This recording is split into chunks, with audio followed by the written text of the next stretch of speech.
Limiting friction, kinetic friction, static friction. बताओ friction अच्छा आदमी बुरा आदमी है? दो प्रेमियों को साथ रखना चाहता है नहीं रखना चाहता?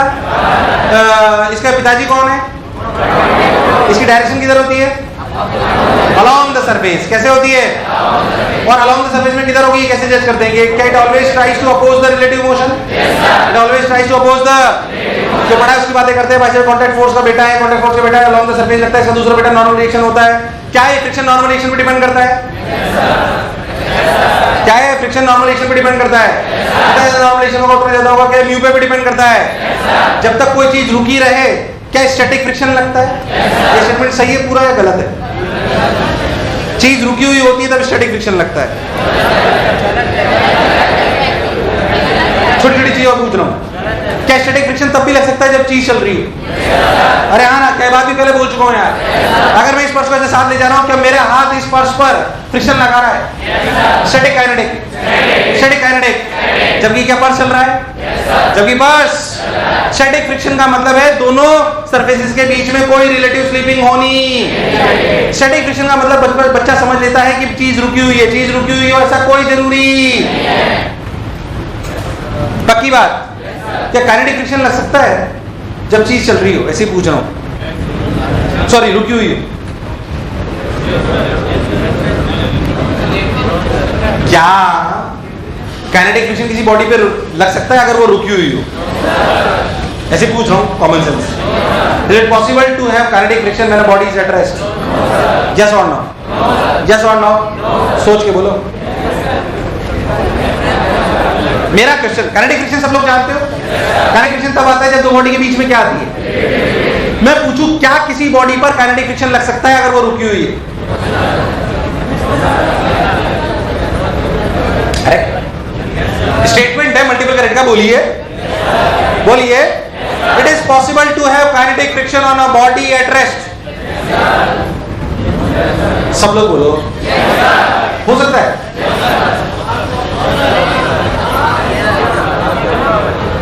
हो सकता है कि नहीं हो सकता? कितने लोग बोलते हैं हो सकता है? अच्छा ऐसा हो सकता है कि काइनेटिक फ्रिक्शन लग जाए? हाँ बताना भाई साहब कैसे होगा? हाथ खड़ा कर दिया शौक शौक में, बता।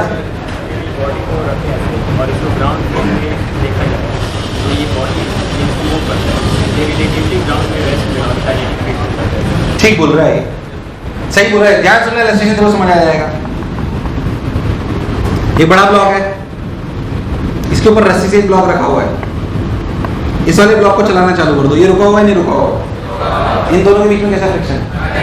तो रुका हुआ पे लग तो रहा है। अरे यार समझ ही नहीं आया। एक बड़ा ब्लॉक रखा है, ऊपर ब्लॉक रखा हुआ है, ऊपर वाला ब्लॉक रस्सी से बंधा हुआ है। बोलिए सर, अगर मैं बोलूं नीचे वाले ब्लॉक को चलाइए तो इन दोनों ब्लॉक में कैसा फ्रिक्शन लग रहा है? खुद बता, इसमें काइनेटिक किधर लग रहा है? इस वाले ब्लॉक की वजह से बी वाले ब्लॉक में काइनेटिक फ्रिक्शन किधर लग रहा है? आगे पीछे काइनेटिक है, और ये भी काइनेटिक। पर वास्तविकता में बी ब्लॉक चल रहा है कि रुका हुआ है? तो ऐसा मत सोचिए कि नहीं हो सकता, बिल्कुल हो सकता है। वर्णन में भी आपसे सवाल पूछा जा सकता है, जो बच्चे कंफ्यूज कर जाते हैं। क्या हालांकि तुम्हें वर्णन अभी आता नहीं, बट 9th में तो सुना होगा। अरे सुना नहीं सुना यार? वर्णन बराबर क्या होता है? F dot. बच्चे से पूछो व्हाट इज द वर्क, क्या it is possible to have a work done by kinetic friction 0 on a body? It is possible to have a work done by kinetic friction on a body is 0। ये example है सामने। इसमें kinetic friction कितना work done कर रहा है? कितना कर रहा है? बच्चा सोच ही नहीं पाता। किसी भी नॉर्मल से पूछो भैया क्या work done by kinetic friction is can be possible, can be 0 possibility है किसी भी बॉडी पर? है। दो चीजें सिखाई मैंने आपको, क्या समझा? स्टैटिक फ्रिक्शन का मतलब बॉडी रुकी हुई है। क्या बेकार रिस्पॉन्स यार। स्टैटिक फ्रिक्शन का मतलब बॉडी रुकी हुई है, ऐसा जरूरी नहीं है। काइनेटिक फ्रिक्शन का मतलब बॉडी चल रही है, ऐसा भी जरूरी नहीं है। ये उनकी रिलेटिव बात है, ये उनके।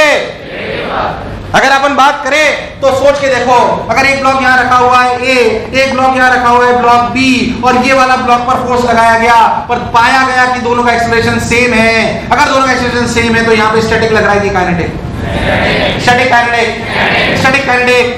मैंने दो इलस्ट्रेशन बोली है जो आपको ये बता रहा है कि देख बॉडी चल रही है तब भी कौन सा फोर्स लग रहा है, और देख बॉडी रुकी हुई है तब भी कौन सा लग रहा है। इसलिए मन मंदिर से ही हटा लेना कि बॉडी रुकी हुई मतलब स्टैटिक, चलने का मतलब काइनेटिक। ऐसा जनरली बच्चे अपने मन में परसेप्शन बना लेते हैं, पर ऐसा हो ये कोई जरूरी नहीं है। फिर बेकार रिस्पॉन्स, यस और नो, कोई दिक्कत?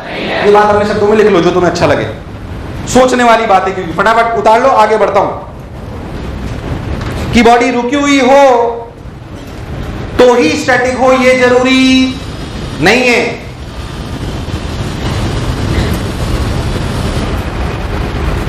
अब सुन, खैर मान लीजिए बेसिक सी बात जो नॉर्मल किताबों में लिखी होती है उसे समझ लीजिए, कोई खास बात नहीं है। मान लीजिए मैं आपको बोलूं कि एक ब्लॉक है जिस पर फोर्स F लगाया जा रहा है, मान लीजिए इसके लिए इसका म्यू के की वैल्यू मान लीजिए मास 2 किलो का है। मान लीजिए मैं आपसे बोलूं कि म्यू के की वैल्यू, छोटी छोटी बातें पूछ रहा हूँ आपसे, बिल्कुल सिंपल, ऐसे ग्राफ भी बनवा देते हैं। मान लीजिए मैं आपसे बोलूं कि म्यू के की वैल्यू 0.2 है, कितनी है? तो म्यू एस की वैल्यू ज्यादा होगी कम? कैसे रेस्पॉन्ड कैसे बढ़ाएंगे आप? ज्यादा काम, थोड़ा तेज रेस्पॉन्स हो ताकि रफ्तार में बढ़ा सकें। ये 0.2, तो म्यू एस कितना? कुछ भी मान लो 0.3, बोलो क्लियर एकदम। मान लीजिए हमने फोर्स लगाना चालू करा, सबने बोला ठीक, मैंने भी बोला ठीक, सिंपल सी बात करते हैं। अगर हमने फोर्स लगाना चालू करा तो हमें समझ में आता है कि कौन सा फोर्स सेल्फ एडजस्टिंग होता है, ये मैं बता चुका हूँ। कौन सा फोर्स सेल्फ एडजस्टिंग होता है? स्टैटिक। चलिए भाई बहुत बढ़िया, अपन ने F लगाया, म्यू 0.2 ये। मान लीजिए अगर मैं आपसे बोलूं कि F की वैल्यू, अच्छा ये मास 2 किलो है, अगर मैं आपसे बोलूं कि F की वैल्यू सपोज 20 × 0.2 कितना हुआ? 4 को ना। मान लीजिए मैं आपसे बोलूं F के लिए 2 न्यूटन है, तो फ्रिक्शन कितना लगेगा? यार आवाज नहीं आया यार, कितना लगेगा? कितना लगेगा? 2 न्यूटन। सबने बोला ठीक, मैंने ही बोला ठीक। बॉडी चली कि नहीं चली? पक्की बात। एक्सेलरेशन कितना? अरे एक्सेलरेशन कितना? सोच लो। एक्सेलरेशन 0। सबने बोला ठीक, मैंने ही बोला ठीक, बहुत बढ़िया साहब। मान लीजिए मैं आपको बोलूं कि F की वैल्यू हो गई 3 न्यूटन, फ्रिक्शन कितना? चलिए नहीं बोलेंगे सब लोग। एक्सेलरेशन कितना? सोच लो। मान लीजिए मैं आपसे बोलूं इसकी वैल्यू हो गई 5.999999999990। 10-20 पीढ़ियां के बाद पहले भी हो चुकी है। 10-20 पीढ़ियों का मतलब मान लीजिए छोटी अंटी पागल हो जाए, 5.99999999 लिखती रहे जीवन भर, और मरते हुए अपने बच्चों को बोले बेटा तुम भी यही करना, और इसकी 10-20 पीढ़ियां यही करती रहे, फिर अपन 0 लिखें। इतना फोर्स है। इसकी लिमिटिंग वैल्यू कितनी पहले तो? अरे कितनी है? फ्रिक्शन कितना होगा? फ्रिक्शन कितना होगा? फ्रिक्शन कितना होगा? 5.999999। अरे यस और एक्सेलरेशन, एक्सेलरेशन मान लीजिए फोर्स की वैल्यू 6.00000000 10-20 पीढ़ियां, फिर 1। फ्रिक्शन कितना होगा?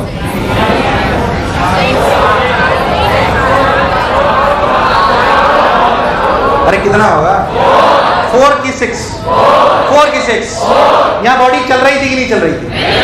यहाँ बॉडी चली कि नहीं चली? चलते ही कौन आ गया? अरे यार हाँ ना बोलिया। अब फ्रिक्शन क्या लगा? यहाँ तक स्टैटिक था, यहाँ पे कौन सा आ गया? काइनेटिक। कितना? तो एक्सेलरेशन कितना हुआ? अरे कितना? कितना? मतलब बॉडी पता है ऐसी, या तो चलेगी नहीं,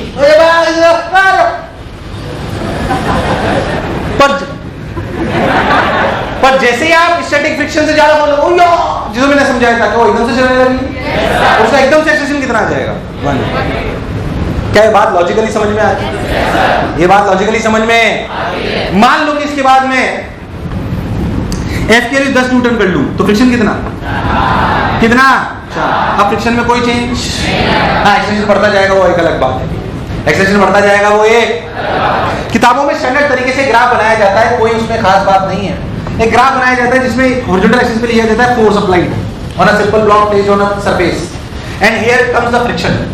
बोलो क्लियर? अगर आप ध्यान से देखो, जब तक आपकी फ्रिक्शन की वैल्यू लिमिटिंग वैल्यू तक नहीं आती, क्या फ्रिक्शन और फोर्स बराबर होता है? यार बेकार रेस्पॉन्स है।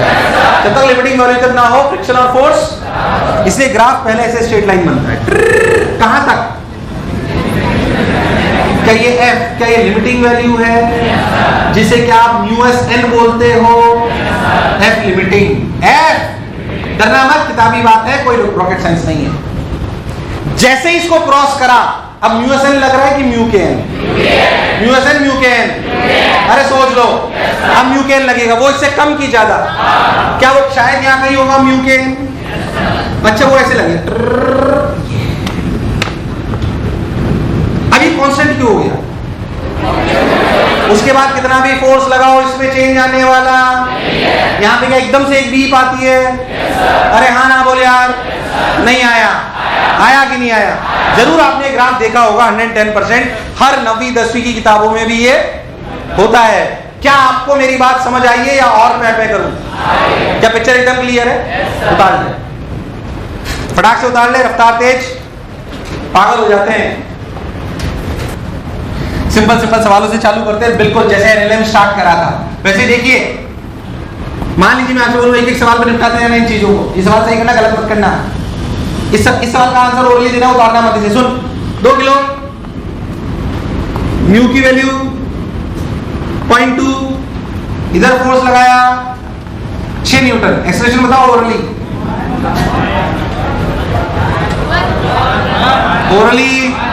ओरली क्या यही वाला सवाल है? ये छोड़ो इसको। मान लीजिए फोर्स जैसे मैंने फोर्स लगाया इधर 37 डिग्री पे और फोर्स लगाया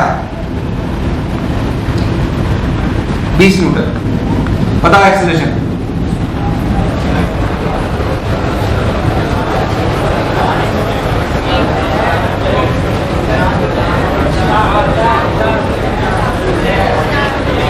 अरे बोलो, अरे बोलो, कितना कितना कितना? 6। क्या बात कर रहे हो यार, एक्सेलरेशन 6 आ रहा है। अरे सॉल्व करो भाई। 20 का इधर कंपोनेंट कितना कितना कितना? और क्या काइनेटिक? अच्छा मैंने सिर्फ म्यू 0.2 दे रखा है, तो म्यू ऐसे म्यू के कुछ नहीं बोला हो तो क्या दोनों यही मानने? क्या बात पहले भी बता चुका हूँ। शाबाश। अगर मैंने 16 न्यूटन लगाया तो भाई साहब पीछे फ्रिक्शन कितना लग रहा है? 4, तो 16 - 4 12, 12/2 सही गलत? क्या इसमें नॉर्मल एमजी है? क्या 20 का इधर कंपोनेंट कितना है? कितना? क्या ऊपर नॉर्मल लग रहा है, नीचे के एमजी लग रहा है? क्या ऐसे लगाने का फर्क पड़ेगा? अरे हाँ ना बोल। तो भाई साहब ऐसे 12 ऐसे एन, ये कितना 20, n + 12 = 20, n की वैल्यू 8, तो मैक्सिमम फ्रिक्शन 0.2 × 8 1.6। अरे फ्रिक्शन म्यू mg होता है कि म्यू n होता है? अबे तो फोर्स लगाने पे n भी चेंज हो गया ना। अरे हुआ कि नहीं हुआ? हुआ कि नहीं हुआ? अब फ्रिक्शन 1.6 है, तो बता 16 - 1.6 क्या 14.4? 14.4 is 7.2, एक्सेलरेशन इज 7.2 मीटर/सेकंड²। टेढ़ा फोर्स लगाने पर वास्तविकता में क्या नॉर्मल भी चेंज होता है? तो फ्रिक्शन की वैल्यू भी, कंफ्यूज होने की जरूरत, बेसिक गलती करना मत। ऐसे ही अगर मैं आपसे बोलूं, देख ध्यान से, यही 2 kg, मैं तो कह रहा हूं यही 0.2। अब जो फोर्स लगाया जा रहा है वो ऐसे लगाया जा रहा है 20 न्यूटन, वो ही 37 डिग्री पे। अब बता,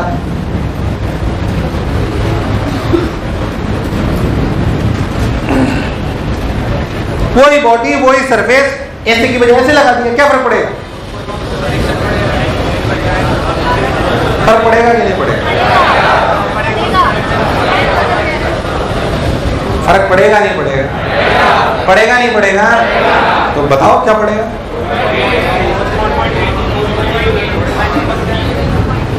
फर्क पड़ेगा कि नहीं पड़ेगा? किस चीज पे फर्क पड़ा है? हॉरिजॉन्टल फोर्स पे कि नॉर्मल? नॉर्मल पे। ध्यान से देखिए, इधर कंपोनेंट फिर से 12, इधर 16। अगर आप ध्यान से देखिए तो ऊपर लगा नॉर्मल। अब नॉर्मल की वैल्यू हो गई 12 + 20 32। बोल यस और नो?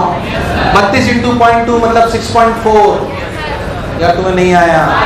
अब जो काइनेटिक फ्रिक्शन की वैल्यू है वो है 6.4, तो एक्सेलरेशन की वैल्यू आई 16 - 6.4/2 यानी कि 9.6/2 यानी कि 4.8।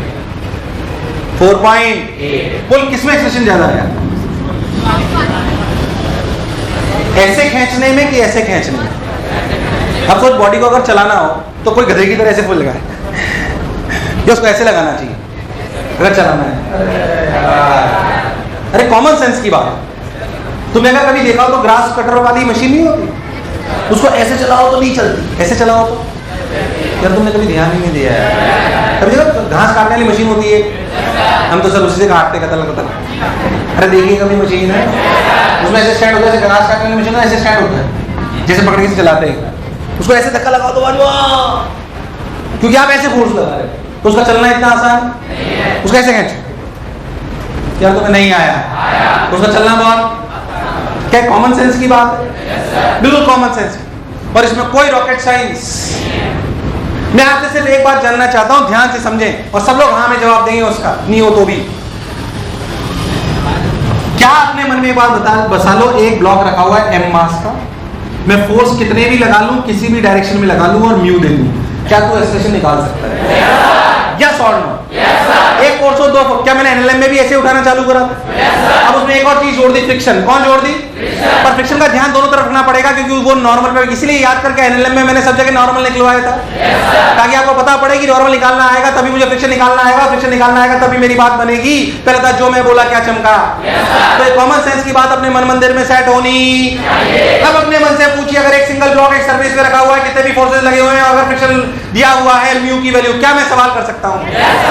एक बात खत्म और कराऊं कि पिक्चर क्लियर?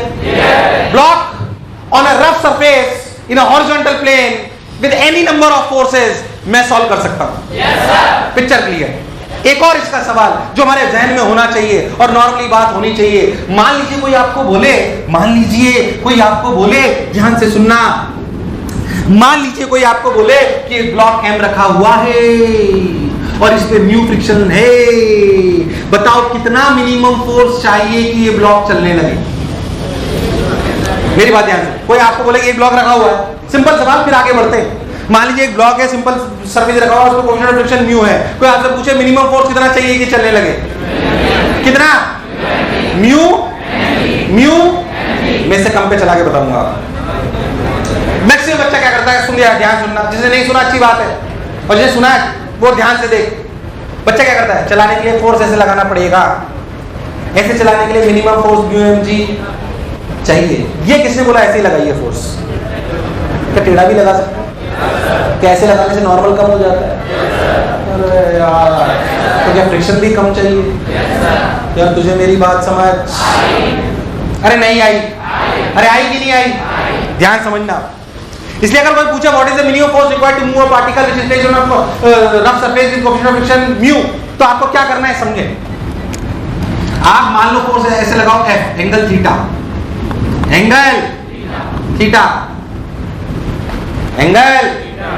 नॉर्मल। अब लॉजिकली समझो, मुझे नहीं पता थीटा क्या है, मैं तो मिनिमम फोर्स की बात कर रहा हूं, उतार लेना, कोई जल्दबाजी नहीं है, सब कुछ किताबों में लिखा होता है, कोई रॉकेट साइंस नहीं है।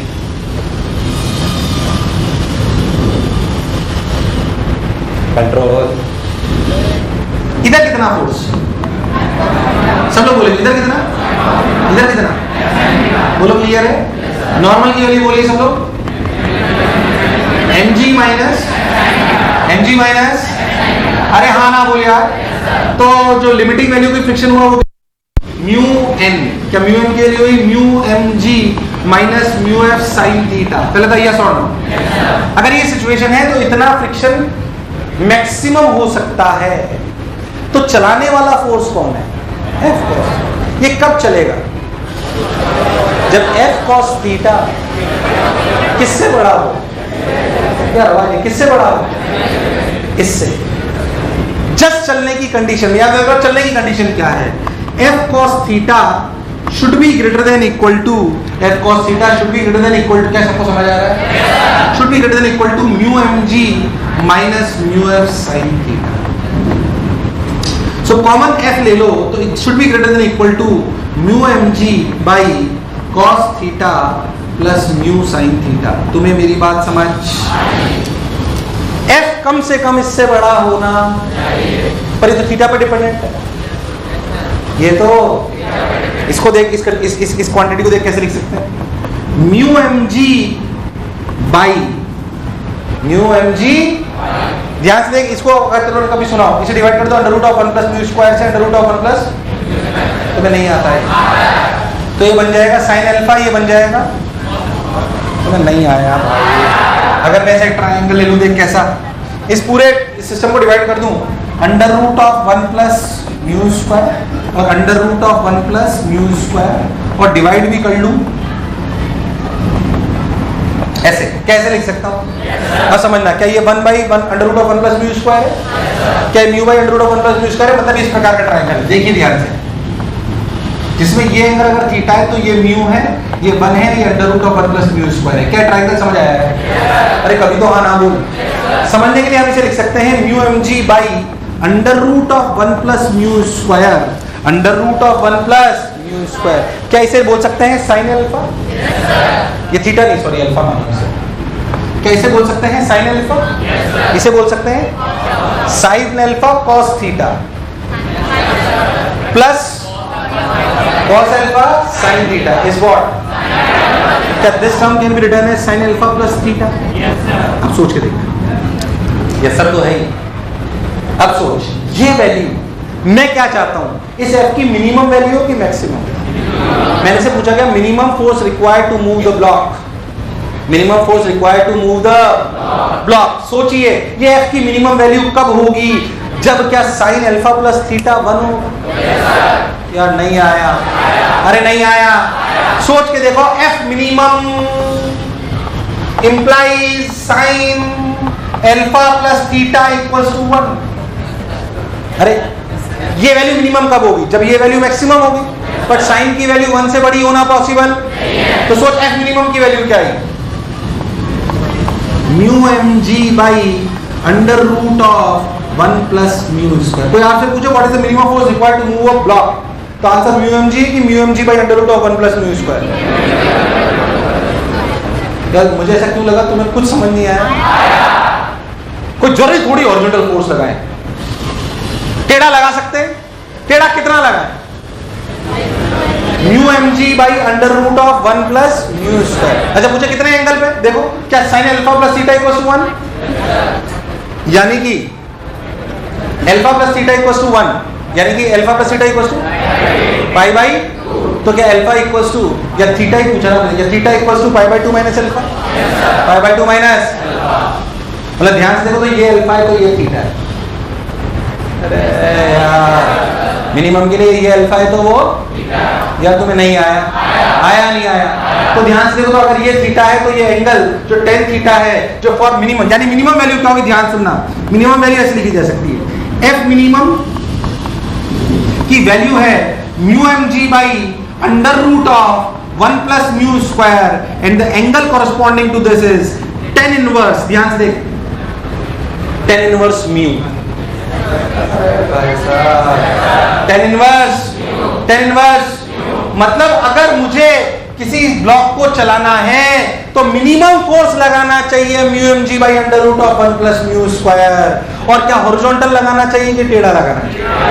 कितने एंगल पे? सोच के देखो तो क्या प्रैक्टिकली काम की चीज है? प्रैक्टिकली, इसलिए सवाल भी काम का है। ये हेडिंग है basically minimum force required to move a block. जो जनरली बच्चा सोचता है म्यू एम जी, पर वो म्यू एम जी होती वो ये होती। एक मिनट, मैंने तेज बोला कि समझ आया? अरे आया कि नहीं आया? बता। हाँ, अरे किसी भी चीज को मिनिमम फोर्स करने के, मिनिमम पॉसिबल निकालने के लिए क्या और भी तरीके हो सकते हैं? That is maths. आप थीटा के रेस्पेक्ट में डिफरेंशिएट करके आंसर निकाल लो जैसे आपको अच्छा लगे। It's a mathematical tool.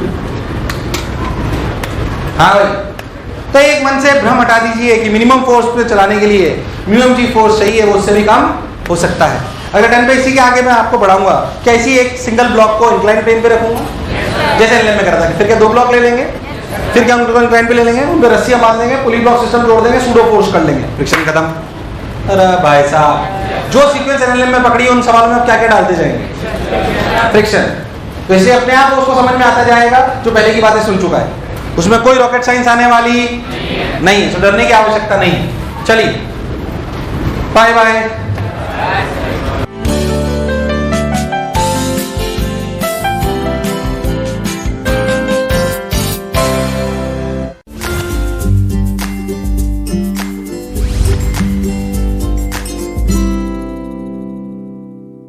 Friction की हमने बात करी, हमने फ्रिक्शन के बारे में जाना है, ये वो काइनेटिक स्टैटिक ये वो सब बातें कर चुके, वापस बोलने में कोई लॉजिक नहीं है। हमने उसमें बेसिक स्टेप समझी कि अगर एक ब्लॉक को ओरिजिनल सर्विस पे रख दिया जाए तो उसको कोई भी फोर्स लगाया जाए, क्या मैं सवाल कर सकता हूँ? किसी भी ब्लॉक को हिलाने के लिए मिनिमम फोर्स म्यू mg चाहिए या कुछ और? कुछ और? क्या वो बेसिकली हॉरिजॉन्टल लगाया जाए ये जरूरी? हमने देखा उसको टेढ़ा एंगल पे लगाया जाए, वो एंगल tan इनवर्स म्यू हो, कोई कष्ट वाली बात? अरे हाँ ना बोले यार। उसके बाद की हमने बात कर ली थी, फिर हमने बोला कि अच्छा भाई ऐसा है, और वो जो अपनी वैल्यू आई थी वो आई थी mu mg by under root of 1 plus, थोड़ा बहुत याद रह जाए तो कोई बुराई नहीं। This is the minimum force required to move a block, ऐसे ही बोर्ड के हिसाब से एक टर्मिनोलॉजी देते हैं, इसे बोलते हैं एंगल ऑफ फ्रिक्शन। क्या बोलते हैं? कोई खास बात नहीं, नॉर्मल सी बात जो आप जानते हो। मान लीजिए कि अगर मैं आपसे बोलूं कि आपका एक ब्लॉक है M, क्या है एक ब्लॉक M, इसमें अपन ने फोर्स लगाया, क्या इधर आया F, इधर क्या आया?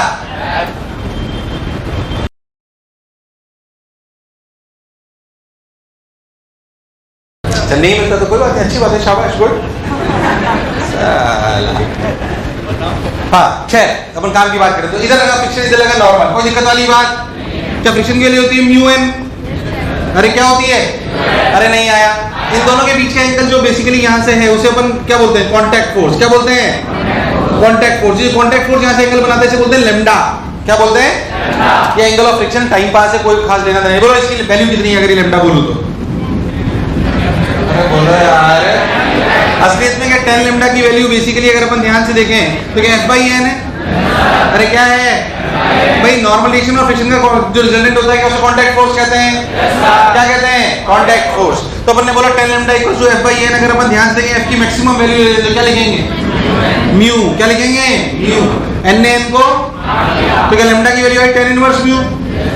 अरे क्या ही, कभी कभी अगर एंगल ऑफ फ्रिक्शन बोल दे तो उसका मतलब ये है परेशान होने की जरूरत, कोई खास काम नहीं आता, पर क्योंकि टर्मिनोलॉजी थोड़ा सा याद रह जाए तो कोई बुराई है। बेसिकली अगर अपन बात करें तो what is angle of friction? Angle of friction is the angle made by the contact force with the vertical और नॉर्मल। बोल यस और नो। अपन बोल सकते हैं angle of friction is the angle made by the contact force with the, अरे भाई हाँ ना बोल यार, परेशान होने की कोई जरूरत, उतार ले फटाक से, फुल टाइम पास। ऐसे टर्मिनोलॉजी कभी आ जाए तो याद रखना, रफ्तार तेज रखो, पागल जाते हैं। हाँ अब सुनो, क्यों ना हम इस इंक्लाइन प्लेन को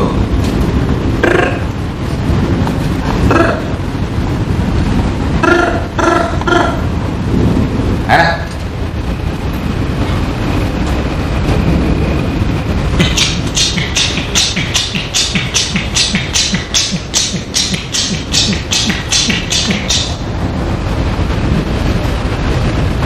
ऐसा मत देखो इंडियन आइडल वाले बुला रहे हैं मेरे को।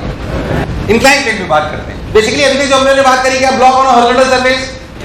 जरा बनिए, ब्लॉक होना, उसके लिए परेशान होने की कोई जरूरत। अब ब्लॉक होना हॉरिजॉन्टल सरफेस बात होगी। मान लीजिए इंक्लाइन प्लेन पे बात करते हैं। अगर अपन इंक्लाइन प्लेन पे बात करें, इंक्लाइन प्लेन पे ब्लॉक रखा हुआ, इसे अपन बोलते हैं म्यू। क्या बोलते हैं? मैं बताता हूँ, बहुत ध्यान से सुने, समझते चले, अच्छा लगे। इंक्लाइन प्लेन पे चर्चा करने वाले हैं। मान लीजिए यहाँ पे लगा नॉर्मल, मान क्या लीजिए लगा नॉर्मल। अगर अपन बहुत ध्यान देखें यहाँ पे कोएफिशिएंट ऑफ फ्रिक्शन म्यू है, अगर अपन देखें तो नीचे क्या लग रहा है? mg। क्या लग रहा है? इसका इधर कंपोनेंट ये थीटा है, तो क्या mg cos थीटा?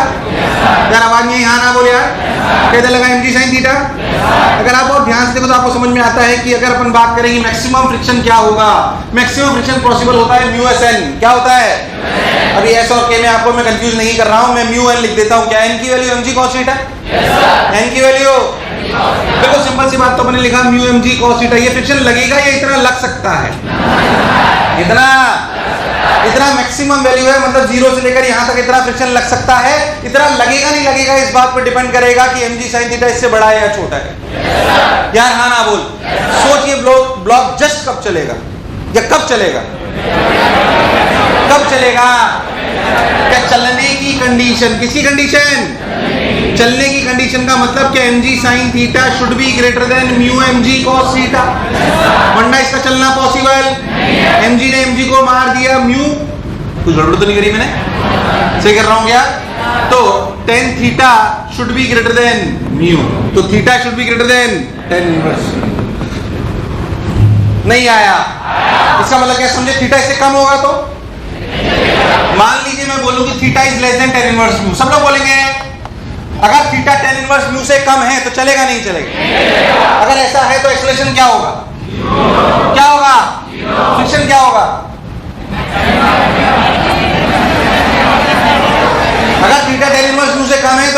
एक्सेलरेशन 0। क्या सबको समझ आ रहा है? एक्सेलरेशन 0 का मतलब मेरे को ये बताओ, पहले ध्यान से बताओ कि वास्तविकता में फ्रिक्शन क्या होगा? सब लोग बोलेंगे mg sin थीटा कि म्यू mg cos थीटा। अबे फ्रिक्शन तो म्यू mg cos थीटा है। जिनको नहीं समझ आ रहा उनको बता रहा हूं। मान लीजिए मैक्सिमम वैल्यू 12 न्यूटन, कितनी है? थीटा इससे कम होने का मतलब mg sin थीटा 12 से कम है कि ज्यादा है? कम है। मान लीजिए mg sin थीटा की वैल्यू 10 है, कितनी है? तो फ्रिक्शन 12 लगेगा कि 10 लगेगा? अरे वो तो दो प्रेमी को साथ रखना चाहता है, अगर कम से काम चल रहा है तो कम से चला लेगा, कोई शक वाली बात। फ्रिक्शन लगेगा mg sin थीटा, कितना लगेगा? बहुत बढ़िया साहब, अच्छा लगा, सुंदर लगा, बढ़िया लगा। मान लीजिए कि थीटा की value greater than tan inverse mu है। मान लीजिए थीटा की value greater than tan inverse mu है, बोलिए अब क्या फ्रिक्शन लगेगा म्यू mg cos थीटा? कितना लगेगा? एक्सेलरेशन कितना होगा? सब लोग बोलेंगे एक्सेलरेशन कितना होगा? हाँ भाई साहब आइए आइए आइए, पहली क्लास में कहाँ थे आप? तो F equals to mu mg cos theta. अब अगर हम बात करें तो एक्सेलरेशन कितना है, जल्दी बोलो। क्या नीचे लग रहा है mg sin थीटा, ऊपर लग रहा है mu mg cos theta? Acceleration direct बोल रहा हूँ, शायद तुम लोग समझ जाओ। देखो g sin theta minus mu g cos theta, yes और नो? यस और नो? अगर आप बहुत ध्यान से देखो तो acceleration is independent of m। तो आपको बोले कि इंक्लाइन प्लेन पर मैंने दो ब्लॉक छोड़े सेम जगह से, सेम कोएफिशिएंट ऑफ इलेक्ट्रिसिटी को, सेम कोएफिशिएंट ऑफ फ्रिक्शन के साथ, एक 2 किलो का एक 4 किलो, नीचे कौन पहले आएगा? अरे गॉट माय पॉइंट? ये एग्जामिनेशन का सवाल है, पता नहीं क्यों पूछा, बट सिंपल सी बात है कि अगर अपने से पूछा जाए भले फ्रिक्शन लग रहा होगा, सेम म्यू वैल्यू है, कैसी वैल्यू है? अगर सेम म्यू की वैल्यू तो कितना भी हैवी मास हो, क्या सेम रफ्तार से, क्या सेम टाइम पर नीचे आएगा? क्योंकि acceleration is independent of m। बोलो क्लियर है? छोटी सी बात बिल्कुल इंक्लाइन प्लेन पे, फिर अच्छा सवाल कराऊंगा, पहले मेरी बात और ध्यान से सुनो। अब अगर मैं बहुत ध्यान से दूं, मैं बोलूंगी ऐसे आपके इंक्लाइन प्लेन ऐसे ऐसे एंगल को बढ़ाते जाओ, तो क्या एक एंगल ऐसा आएगा जब स्लिप करना स्टार्ट करेगा? वो एंगल कौन सा होगा? क्या ये वाला एंगल हो? इसे बोलते हैं एंगल ऑफ रिपोज। क्या बोलते हैं? The angle at which block just start sliding is known as angle of. डरने की जरूरत नहीं, टर्मिनोलॉजी है। बोलो क्लियर है क्या एकदम? Basically angle of repose is nothing when mg sin theta equals to mu mg cos theta is basically angle of repose, यानी कि tan theta equals to mu. Yes और नो? तो डेफिनेशन लिखा हूं कि बात समझ में आ गई है? अरे पक्की बात। तो बेसिकली ये बात बहुत बेसिक सी बात जो इंक्लाइन प्लेन की है उसे उतार लीजिए और इसे बोलते हैं angle of repose. Angle of definition क्या लिखो? ठीक है, उतार लो फटाक से। Angle of repose.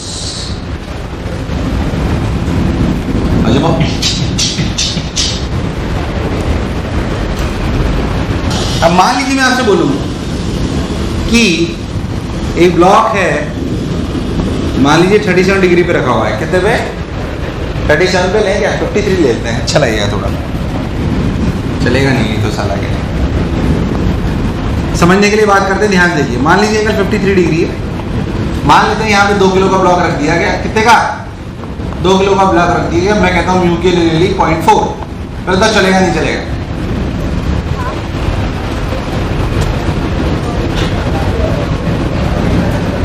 मेरा पहला सवाल, चलेगा नहीं चलेगा? अगर म्यू में म्यू एस म्यू के कुछ ना दिया हो तो क्या मान लेना चाहिए? बराबर। चलो बताओ, चलेगा नहीं चलेगा पहले तो? अरे बोलो यार, चलेगा कि नहीं चलेगा? चाहिए नहीं बता पा रहे तुम लोग, बताओ पहले सब लोग बताओ, चलेगा नहीं चलेगा, और चलेगा तो कितने एक्सेलरेशन से चलेगा? बिल्कुल बेसिक सवाल। चलेगा नहीं चलेगा और चलेगा तो कितने एक्सेलरेशन से चलेगा? जल्दी बताइए। चलेगा नहीं चलेगा और चलेगा तो कितने एक्सेलरेशन चलेगा? जल्दी बताइए।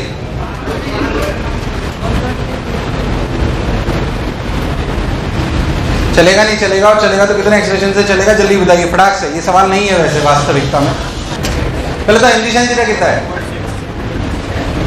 mg यानी कि 20 इंटू साइन 53। साइन 53 की वैल्यू कितनी? 4/5। 5 में 5 को मान लिया तो 5 5 4 से 20 के 20 न्यूटन, सॉरी 16 न्यूटन। कितना? 16। और मैक्सिमम फ्रिक्शन कितना होगा? मैक्सिमम फ्रिक्शन इज म्यू, यानी कि 0.4 इंटू 20 इंटू 3/5। बोल यस और नो? तो 5 से 12, 12 इंटू 0.4 कितना हुआ? 12 4 जा 4.8। कितना हुआ? 4.8। तो बताओ चला कि नहीं चला? यार बेकार रेस्पॉन्स यार। चला नहीं चला? एक्सेलरेशन क्या होगा? एक्सेलरेशन होगा 16 माइनस 4.8 यानी कि 11.2 11.2/2 यानी कि 5.6 नहीं आया तो 5.6 इज एक्सप्रेशन। ये सवाल नहीं था पर ये तो ऐसे ही तुम्हारी प्रैक्टिस के लिए पूछ लिया। छोड़ो इसको। मैं आपसे पूछूं कि मैं एक फोर्स ऐसे लगा रहा हूं,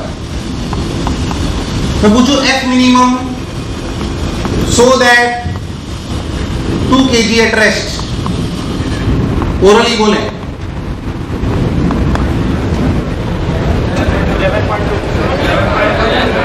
यार सब लोग बोलेंगे, सब लोग बोलेंगे, सब लोग बोलेंगे।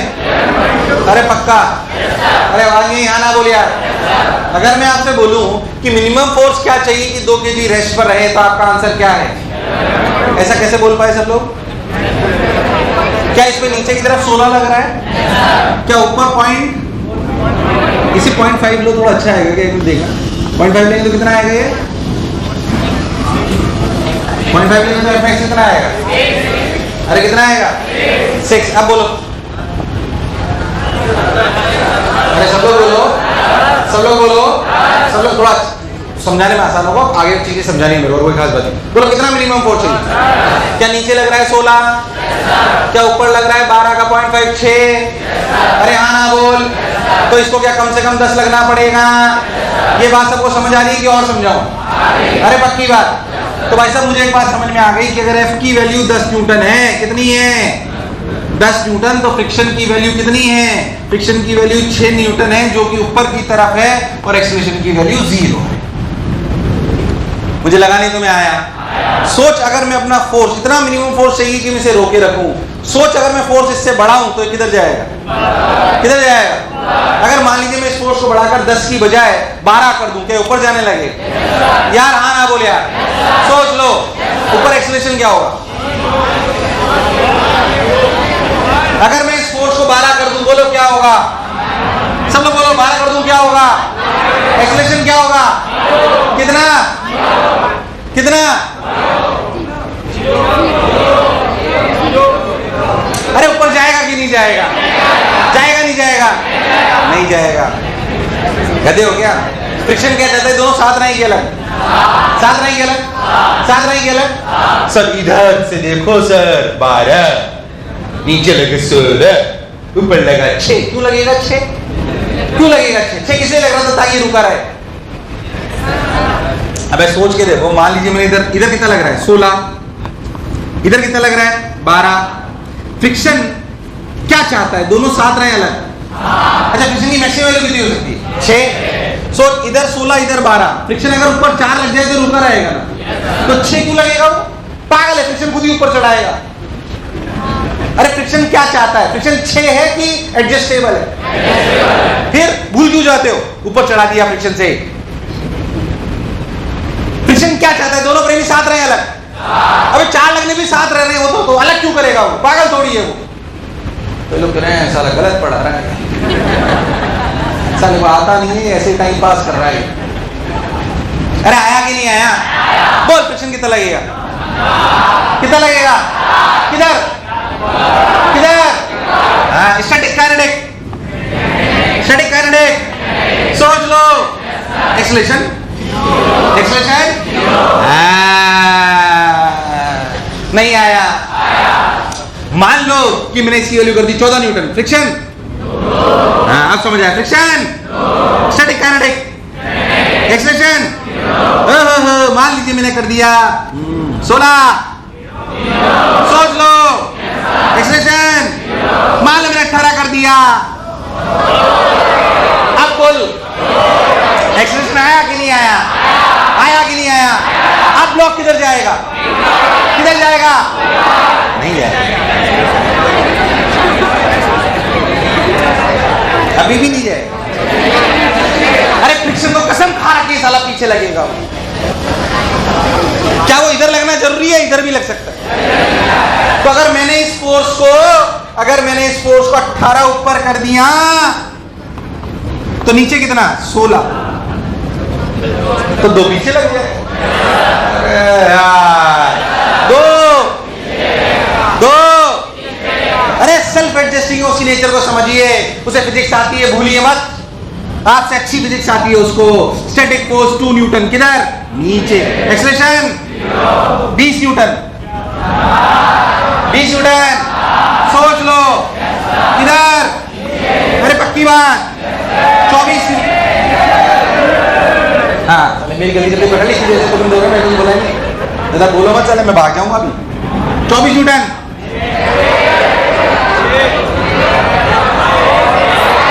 चलेगा नहीं चलेगा, चलेगा नहीं चलेगा। चलो बताओ इसकी जगह क्या लिखूंगी तब तक ये नहीं चलेगा। 22 करेक्ट। कहां तक? क्या 22 पे 6 लग जाएगा? क्या 6 नीचे लग जाएगा? क्या 0 के बराबर है? क्या 24 पे चलने लगेगा? क्या 24 पे नीचे काइनेटिक लगने लगेगा? अरे हाँ ना बोल। 6 लगा नीचे, ऊपर लगा 24, नीचे लगे 16 का एक्सेलरेशन आया 1। अब आया एक्सेलरेशन 1। बहुत ध्यान से देखिए, तो 10 से लेकर 22 तक, 10 से लेकर is the range of force जिस पे चलेगा। कहां से लेकर कहां तक? 10 से। क्या हर सवाल के लिए अलग अलग हो सकती है? कंफ्यूजन तो नहीं हुआ? बोलो चमकी बात एकदम। ये एनालिसिस अपने को समझ में आनी कि जब ऊपर फोर्स लगाते तो ऐसा नहीं एक लिमिट को क्रॉस करते चलने लग जाएगा। एक रेंज है, जिस रेंज तक वो चलेगा नहीं। Got my point? उतारिए, समझ के उतारिए, घबराइए मत।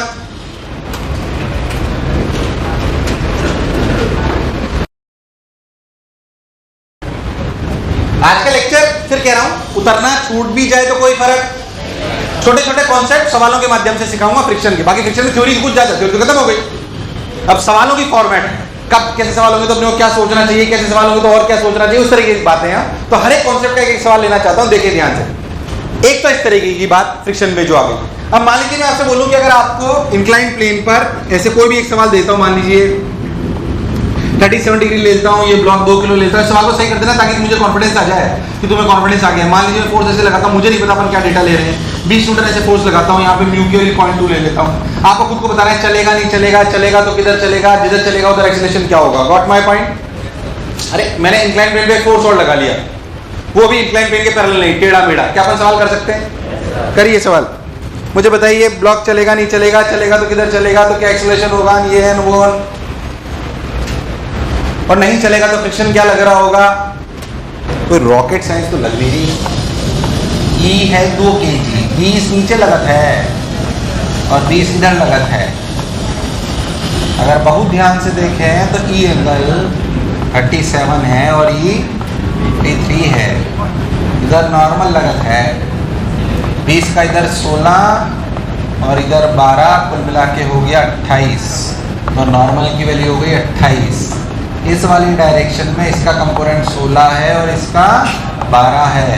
फ्रिक्शन की मैक्सिमम वैल्यू 0.2 इंटू 28 5.6 हो सकती है। अरे हाँ ना बोल, फिर तुमसे सवाल हुआ ही नहीं यार। ये सवाल मैं चाहता हूँ कि ऐसा सबसे हो, सबको कॉन्फिडेंस आ जाएगी, ऐसे सवाल हम कर सकते हैं। फिर से मिलके करते हैं, सिंपल। क्या 20 न्यूटन इधर, तो क्या एग्जाम्पल में इधर बना लिया। ये 20 न्यूटन नीचे कहां से आया? ये 20 न्यूटन का mg वाला फोर्स है। ध्यान से देखिए तो अलोंग दिस और अलोंग दिस हमें रिजॉल्व करके देख लेना चाहिए। इधर की तरफ कंपोनेंट आया 20 का 16, इधर आया 20 का 12। बोल यस और नो। इस 20 का इधर आया 16, इस 20 के इधर आया 12, ये आया 28। ध्यान से देखिए 12 और 16 28, नॉर्मल रिएक्शन के लिए 28, मतलब मैक्सिमम फ्रिक्शन जो लग सकता है वो है 28। क्या फ्रिक्शन होता है? म्यू mg cos थीटा की म्यू n। n चेंज हो गया यहाँ पे, तो हमने लिखा म्यू n, तो fmax बराबर 0.2 इंटू 28 तो 5.6 है। बोल यस और नो। तो मैक्सिमम फ्रिक्शन लग सकता है 5.6। कितना लग सकता है? ऊपर नीचे या कहीं पे भी लग सकता है, अलोंग द सरफेस कहीं पे भी लग सकता है। ध्यान से देखिए, अगर फ्रिक्शन नहीं होता तो ऊपर जाने की कोशिश करता कि नीचे? ऊपर की नीचे, ऊपर जाता। ऊपर 16, नीचे 12, नीचे रखने के लिए कितना चाहिए? 4। क्या हमारे पास उपलब्ध है? उपलब्ध है, तो बात खत्म। तो फ्रिक्शन कहां लगेगा? स्टैटिक काइनेटिक कितना? एक्सेलरेशन कितना? That's it. तुझे मेरी बात समझ?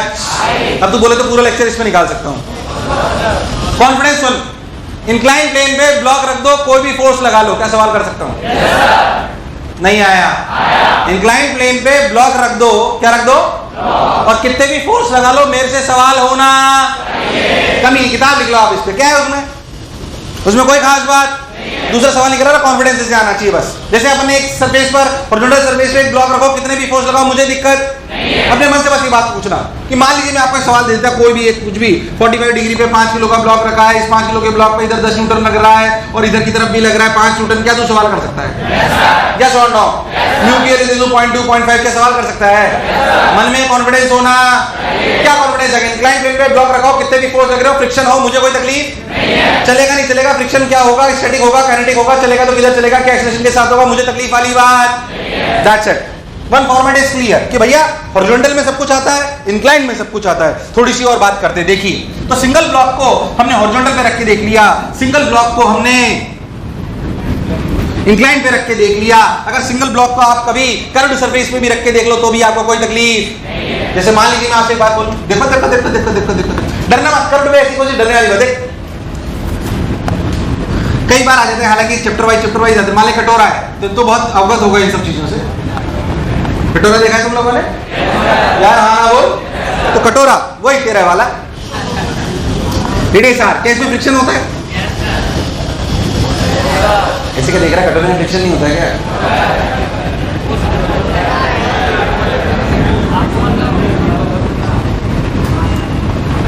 मान लो कि मैं कटोरे, यहां पे कोएफिशिएंट ऑफ फ्रिक्शन म्यू है, मैं कितना मैक्सिमम एंगल पर थीटा पे रख सकता हूं कि कटोरा नहीं, ब्लॉक रुका रहे,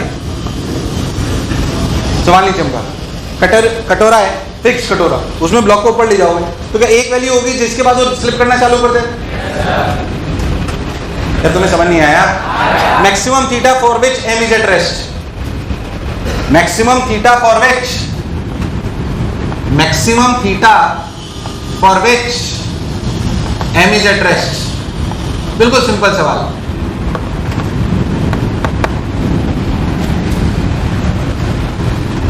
maximum theta for which M is at rest.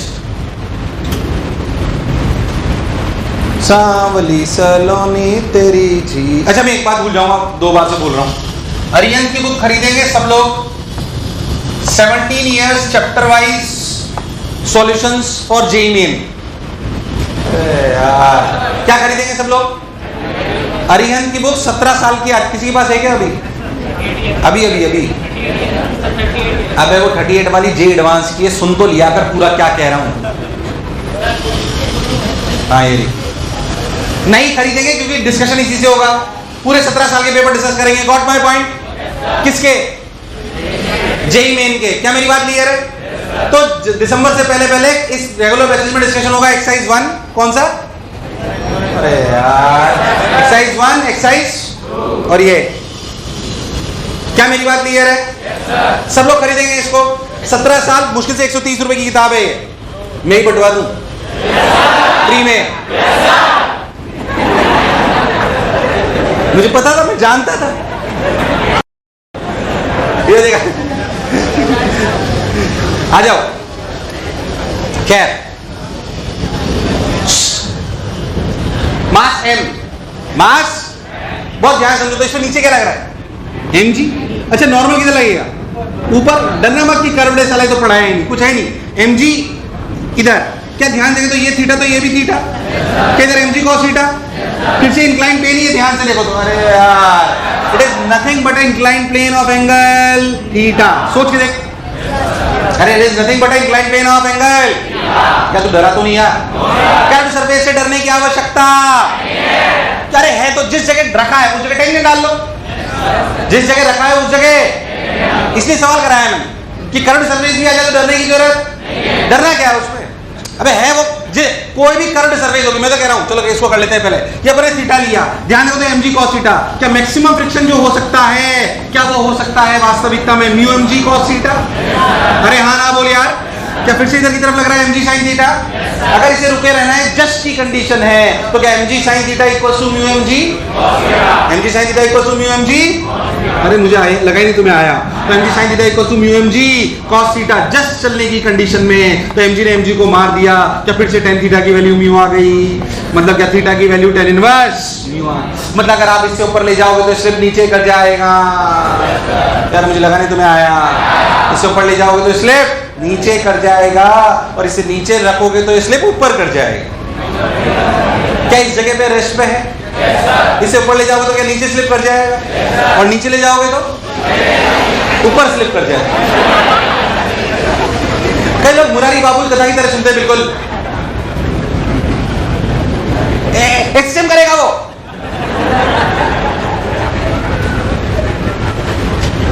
अरे आया कि नहीं आया? अच्छा, let me tell you again, confidence इस बात का, भैया इंक्लाइन प्लेन आता है, प्लेन सरफेस आता है, करंट सरफेस आता है। अरे मैं तो कह रहा हूं कुछ भी ले लो, आप तो पैराबोला ले लो। क्या पैराबोला की इक्वेशन पे आप टेंजेंट लिख सकते हो? y = 4x² कोई भी इक्वेशन जो किस जगह पर इक्विलिब्रियम होगा क्या सवाल कर सकता है? यस और no? Draw tangent, it will work like a incline plane, it will work like a. तो कॉन्फिडेंस इस बात का, हॉरिजॉन्टल में रखा हो ब्लॉक सवाल कर सकता हूं, इंक्लाइन पे रखा हो सवाल कर सकता हूं, कर्व सरफेस पे रखा हो तो सवाल, कोई भी फोर्सेस लगा दे तो भी सवाल। मैं कुछ भी टाइम पास सवाल बनाऊं ऐसे, मैंने एक ब्लॉक ले लिया है, यहाँ पे म्यू की वैल्यू 0.2 ले ली, इसके कोऑर्डिनेट सिस्टम दे दिए, इसकी इक्वेशन दे दी y = 4², मैंने कहा एक और फोर्स ऐसे लगा लो, क्या तू सवाल कर सकता है? ये प्योर मैथ्स है, ये प्योर कुछ भी सवाल बनाया जा सकता है। आपकी कैलकुलेशन ठीक होनी चाहिए, कॉन्सेप्चुअल क्लैरिटी होनी, दैट्स इट। अरे गॉट माय पॉइंट? आया कि नहीं आया? शाबाश। हाँ हाँ, इसके नीचे भी तो रेस्ट पे रहेगा बेटा, वही तुम्हें क्लियर होगा, इसके नीचे रहेगा तो म्यू mg cos थीटा की वैल्यू बढ़ जाएगी और mg sin थीटा की वैल्यू, मतलब जितना फ्रिक्शन चाहिए उससे हमारे पास ज्यादा उपलब्ध है, तो ज्यादा लगेगा या उतना ही लगेगा? अरे भाई हाँ ना बोल यार। भाई इससे कम अगर थीटा रखोगे तो म्यू mg cos थीटा बढ़ेगा घटेगा? बढ़ेगा। तो फ्रिक्शन जो चाहिए, और चाहिए mg sin थीटा, चाहिए कितना? तो जो चाहिए वो उपलब्धता से,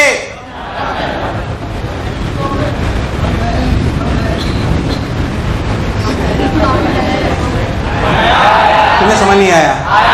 क्या सबके मन में कॉन्फिडेंस है? स्ट्रेट सरफेस पे रखा हो कोई दिक्कत, इंक्लाइन पे रखा हो कोई दिक्कत, कर्व पे रखा हो कोई दिक्कत, फोर्सेस लगा दे तो भी कोई दिक्कत, कोई भी फ्रिक्शन दे दे तो भी कोई दिक्कत। क्या पिक्चर क्लियर? एक ब्लॉक पर और पे करूं कि 2 पर आ जाऊं? अरे हाँ ना बोल यार, एक पर और पे करूं कि 2 पर आ जाऊं? अब सुन ध्यान से देख, ओ देख स्टेप बाय स्टेप, बिल्कुल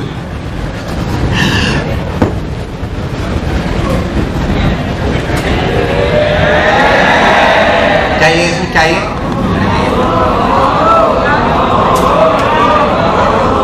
सिंपल सवाल, गलत मत करना, घुसा मार दूंगा नहीं तो।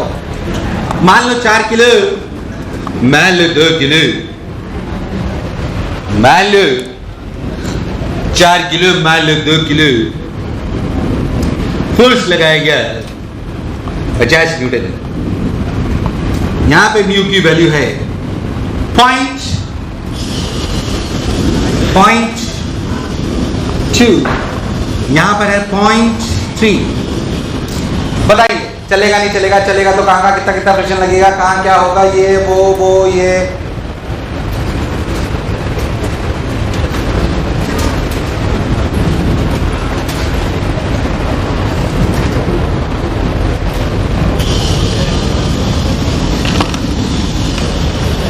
चलो कितने एक्सप्रेशन है?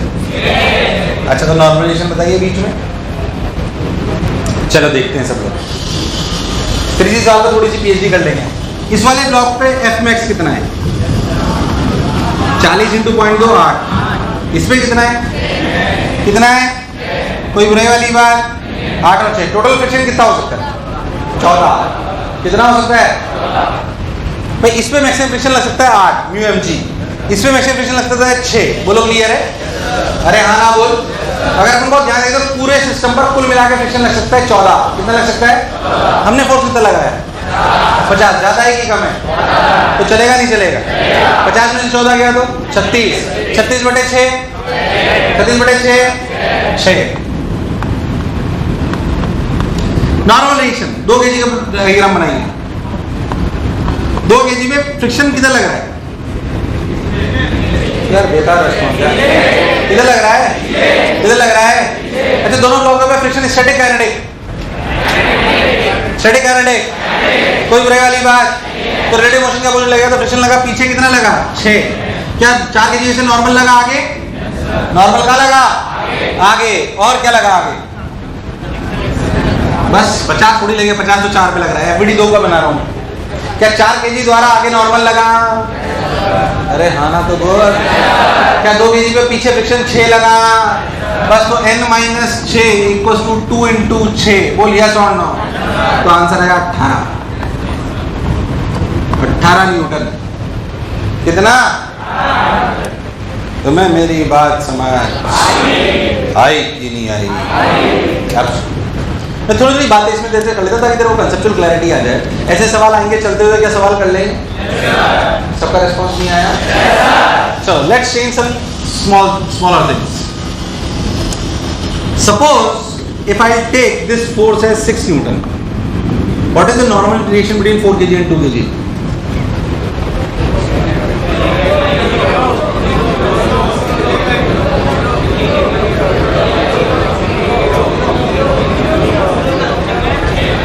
If there is a force 6 Newton, कितना?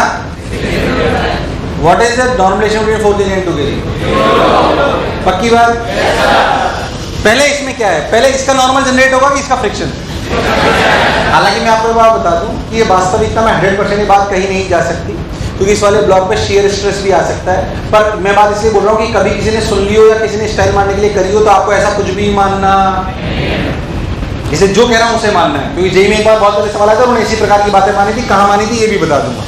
कभी पर आपको कोई उलझाने की कोशिश करे, फालतू की बातें करे, तो जो मैं कह रहा हूँ वही मानना है। Got my point?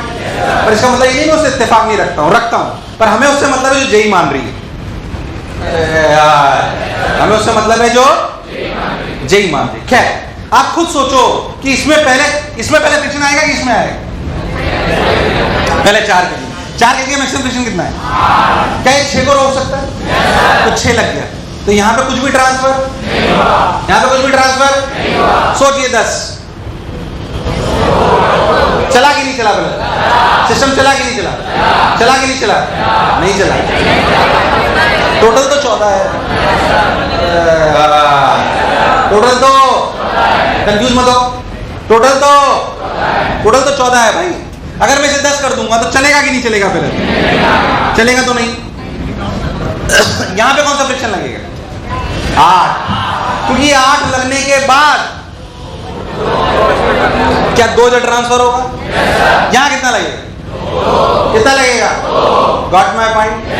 मुझे लगा नहीं तुम्हें आया। अगर आपसे ये वाला इलस्ट्रेशन उतार लेना भाई, अगर ये है तो इस जगह फ्रिक्शन लगा 8 और इस जगह कितना लगा 2 और एक्सेलेरेशन कितना रहा 0। और बस इस सवाल पे लिख लेना, सोचो बस सब याद आ जाएगा। तूने मैंने जो तेरे को बोला है। और बोलूं की बात समझ आ गई है? अरे पक्की बात? उतार। कुछ समझ नहीं आया बेजा, कुछ अच्छी बातें कर रहा हूं, बहुत छोटी छोटी जो पूरी मैकेनिक्स में काम आएगी।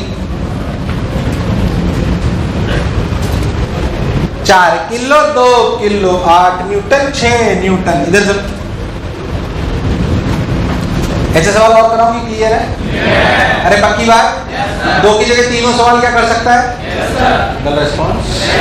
अरे पक्की बात? और मान लीजिए कि मैं इन 2 ब्लॉक्स को, ध्यान सुनना, मान लीजिए कि मैं इन 2 ब्लॉक्स को ऐसे एक स्ट्रिंग से बांध दूं। ठीक? किससे बांध दूं? स्ट्रिंग से। थोड़ा अच्छा सवाल कराता हूं।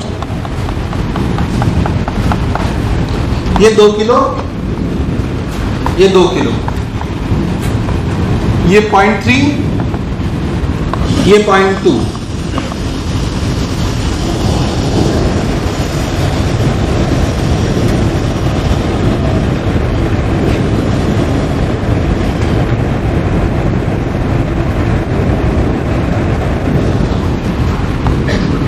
इधर लगाओ 6 न्यूटन। कितना? 6। और इधर लगाओ 9 न्यूटन। हाँ, सिस्टम चलेगा नहीं चलेगा? अरे उतारने के पीछे मत पड़ो भाई, 10 बार कह दिया यार। कोई नहीं, बोलिए।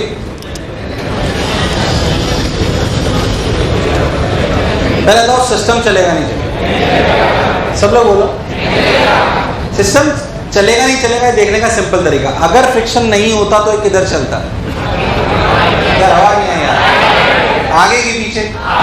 क्योंकि उधर 9 है, कुल मिला के फोर्स कितना? 3। क्या एक्सेलरेशन होता? 3/4। पर अगर हम बहुत वास्तविकता में देखें तो फ्रिक्शन है हमारे पास। क्या यहाँ पे मैक्सिमम फ्रिक्शन की वैल्यू 4 और यहाँ पे मैक्सिमम फ्रिक्शन की वैल्यू 6। अब हमारे पास पीछे की तरफ 10 है, नेट आगे की तरफ 3 है, इसका चलना पॉसिबल नहीं है। इसका चलना पॉसिबल नहीं है। क्या ये सबको क्लियर है? मैंने सोच समझ के कॉन्सेप्चुअल वाला डेटा लिया है, नॉर्मल वाला नहीं, इसलिए थोड़ा ध्यान देना और देखना मैं भी कोई गलती नहीं करूँ। आपके सामने सवाल बनाया है, उलझ जाते हैं इसमें अगर ढंग से नहीं सोचेंगे तो। Got my point? अब सुनना। अच्छा ठीक सर, बात बढ़िया लगी, आपकी अच्छी लगी। क्या सब लोग सहमत हैं कि नहीं चलेगा? कोई ऐसा तो नहीं है जो असहमत हो? गुड। बताओ टेंशन है कि नहीं है? सर टेंशन बहुत है सर जी। वो वाली नहीं, टेंशन है कि नहीं? क्या बात कर रहा है? नहीं चल रहा तो भी टेंशन? क्या बात कर रहा है? क्यों?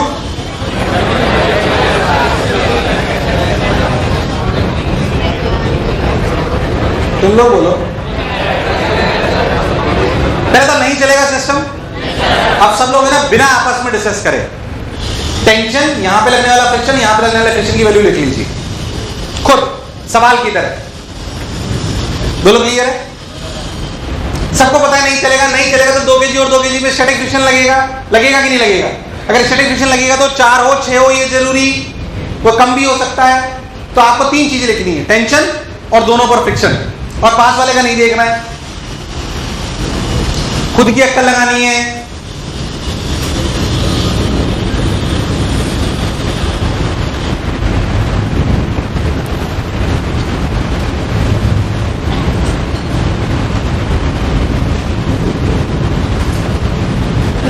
चलो मिलके करते हैं अगर सोच लिया तो। चलिए बोलिए, कितने लोग बोलते हैं tension 1 Newton, 2 Newton, 3 Newton, 4 Newton, 5 Newton, 6 Newton, 7 Newton. कोई लोग कह रहे हैं अपनी तो 500 आ रही है, ये कब पहुंचेगा वहां तक? इसके आगे नहीं जाऊंगा। चलो एडमिट है। पहली बात, ये बात मुझे अच्छे से समझ में आई कि साला डेटा ऐसा लिया गया है कि देख यहाँ पे 9 न्यूटन, मैक्सिमम फ्रिक्शन कितना? टेंशन का होना जरूरी है रुके रहने के लिए। अरे हाँ ना बोलिया, यहाँ पे मैक्सिमम फ्रिक्शन 4, इधर फोर्स 6, टेंशन होना का जरूरी है। अरे यस ऑन नो। अब पहली बात कंफ्यूजन ये लिमिटिंग का है, क्योंकि टेंशन फील करते हैं, टेंशन बिना लिमिटिंग एक के नहीं आ सकता। क्यों? मैं बताता हूं, फील करते पहले। लिमिटिंग का मतलब स्ट्रिंग में खिंचाव कब आएगा? ऐसा समझो, फील करने के लिए खिंचाव तब आएगा जब क्या बहुत थोड़ी सी लॉन्गेट होगी। हाँ, हम इनएक्सटेंसिबल मानते हैं, आई एग्री, पर प्रैक्टिकली सोचें कि किसी भी स्ट्रिंग में टेंशन तब आएगा। अच्छी बातें बता रहा हूं, ध्यान से सुनना, क्योंकि स्ट्रिंग में टेंशन तब आएगा जब क्या उसमें बहुत थोड़ा सा इलॉन्गेशन होगा। बहुत थोड़ा सा इलॉन्गेशन होने के लिए कोई ब्लॉक थोड़ा सा चलना चाहिए। अरे हाँ ना बोलिए, फील के लिए बता रहा हूं। अरे हाँ ना बोलिए, कोई थोड़ा सा चलने के लिए किसी एक में लिमिटिंग आनी। अरे आया कि नहीं आया? वरना टेंशन आना पॉसिबल। अब देखते हैं लिमिटिंग। मान लो कि ये 6, यहां लिमिटिंग आया 4, कितना आया? बेकार रेस्पॉन्स 4। बोलो क्लियर? तो टेंशन कितना बचा? 2। तो यहां टेंशन कितना? 2। 3 कैसे 2? मतलब इधर 2 इधर 3, घूसा मारूंगा अभी।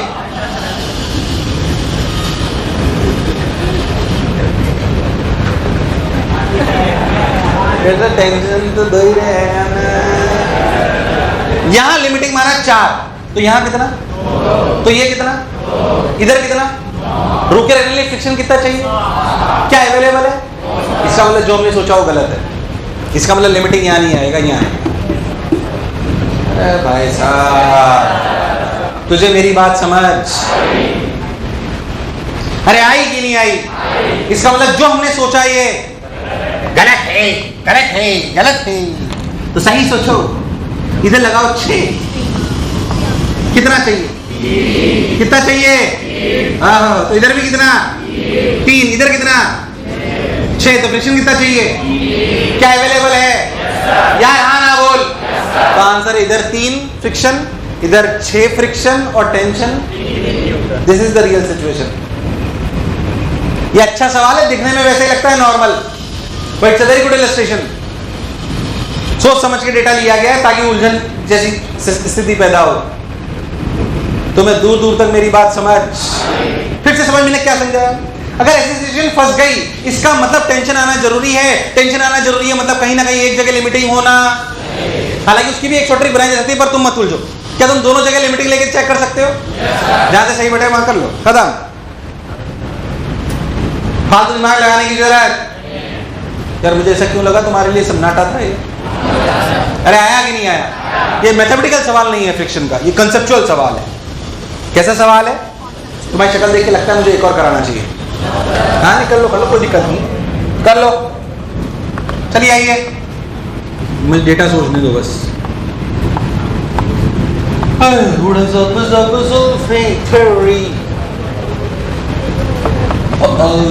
जाना 5-5 किलो ले लूं कि 5 किलो 2 किलो लूं?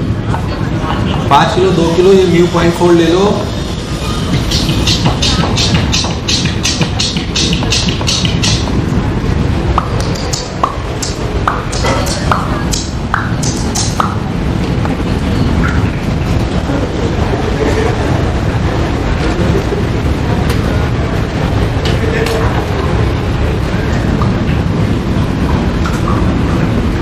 मैं नहीं पढ़ाऊंगा, ऐसे करोगे तो।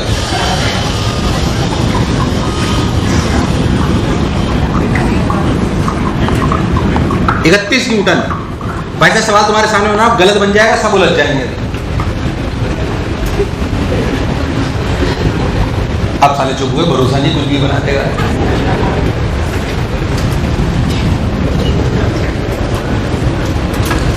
जिंदगी प्यार का गीत है। चलेगा नहीं चलेगा? पहले बताइए, चलेगा नहीं चलेगा? मेरा पहला प्रश्न, चलेगा कि नहीं चलेगा? चलेगा नहीं चलेगा? मैं बताऊं, फ्रिक्शन में जो सवाल चल जाते हैं ना, याद रखना वो आसान होते हैं। फ्रिक्शन में जो सवाल चल जाते हैं वो सवाल याद रखना है। बात फ्रिक्शन में जो सवाल साले नहीं चलते वही दिक्कत देते हैं, है कि नहीं? ये बात याद रखनी है अपने। चलेगा कि नहीं चलेगा सिस्टम? इस बात में सब एग्री कर दो, चलेगा कि नहीं चलेगा? यहाँ पे फ्रिक्शन कितना? 15। कितना? एक पहले रुक जाओ, ताले में सुनो। यहाँ पे कितना? यहाँ कितना? टोटल 23। डिफरेंस तो चलना पॉसिबल? सोच, अगर इस सवाल को यहाँ 50 न्यूटन कर देता कि सवाल आसान हो जाता, फिर सवाल करने में कोई तकलीफ, चल जाता तो दोनों जगह काइनेटिक आ जाते, कोई परेशानी वाली बात। पर साला तकलीफ ये चल नहीं रहा, ये इसलिए वो अच्छा सवाल है। अब बता, अब बता।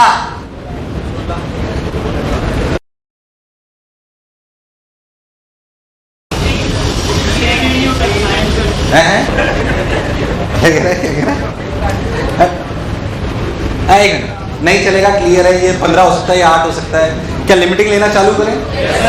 देखते हैं। यहाँ लिमिटिंग लो 15, तो टेंशन कितना हुआ? कितना हुआ?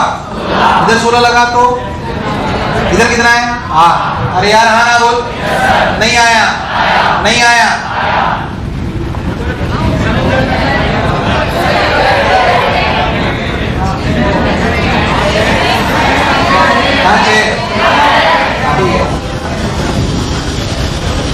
अरे हाँ ना तो बोलो। उल्टे में सेटिस्फाई हो रहा है क्या? हो रहा है कि नहीं हो रहा? हो रहा है कि नहीं हो रहा? चेक कर लेते हैं। ये कितना है? 15। उल्टा देखते हैं, यहाँ पे लगाओ 8। कितना चाहिए? 9 है। तो अगर ये हुआ 8 तो ये कितना हुआ? 2।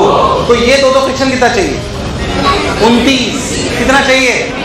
हमारे पास उपलब्धता, तो फिर वो वाला केस पॉसिबल नहीं आया तो अच्छा फॉर्मेट है। एक और की बात क्लैरिटी है, अरे पक्की बात। तो बताइए फ्रिक्शन में कौन से सवाल टफ होते हैं, जो चल जाते हैं या रुक जाते हैं?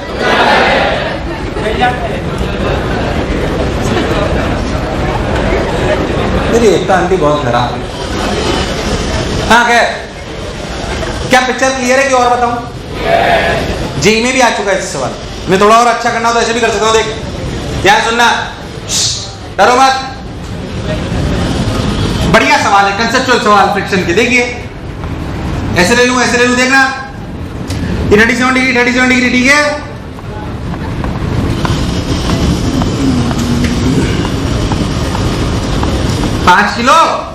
पांच किलो यहां पे म्यू की वैल्यू 0.5, यहां पे म्यू की वैल्यू 0.6। फिर पता चलेगा नहीं चलेगा?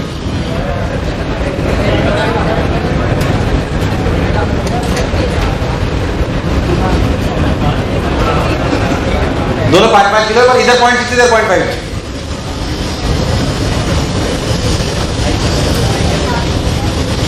अब गधेड़ा तो वैसे भी नहीं चलेगा, क्या कर रहे हो तुम लोग यार? तो उसमें भी सॉल्व करने लगे,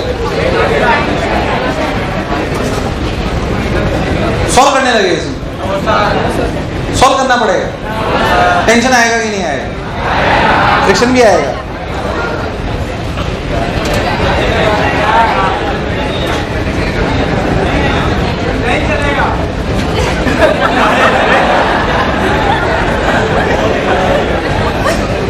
अरे हाँ ना बोल, होमवर्क लिख लो इस सवाल का।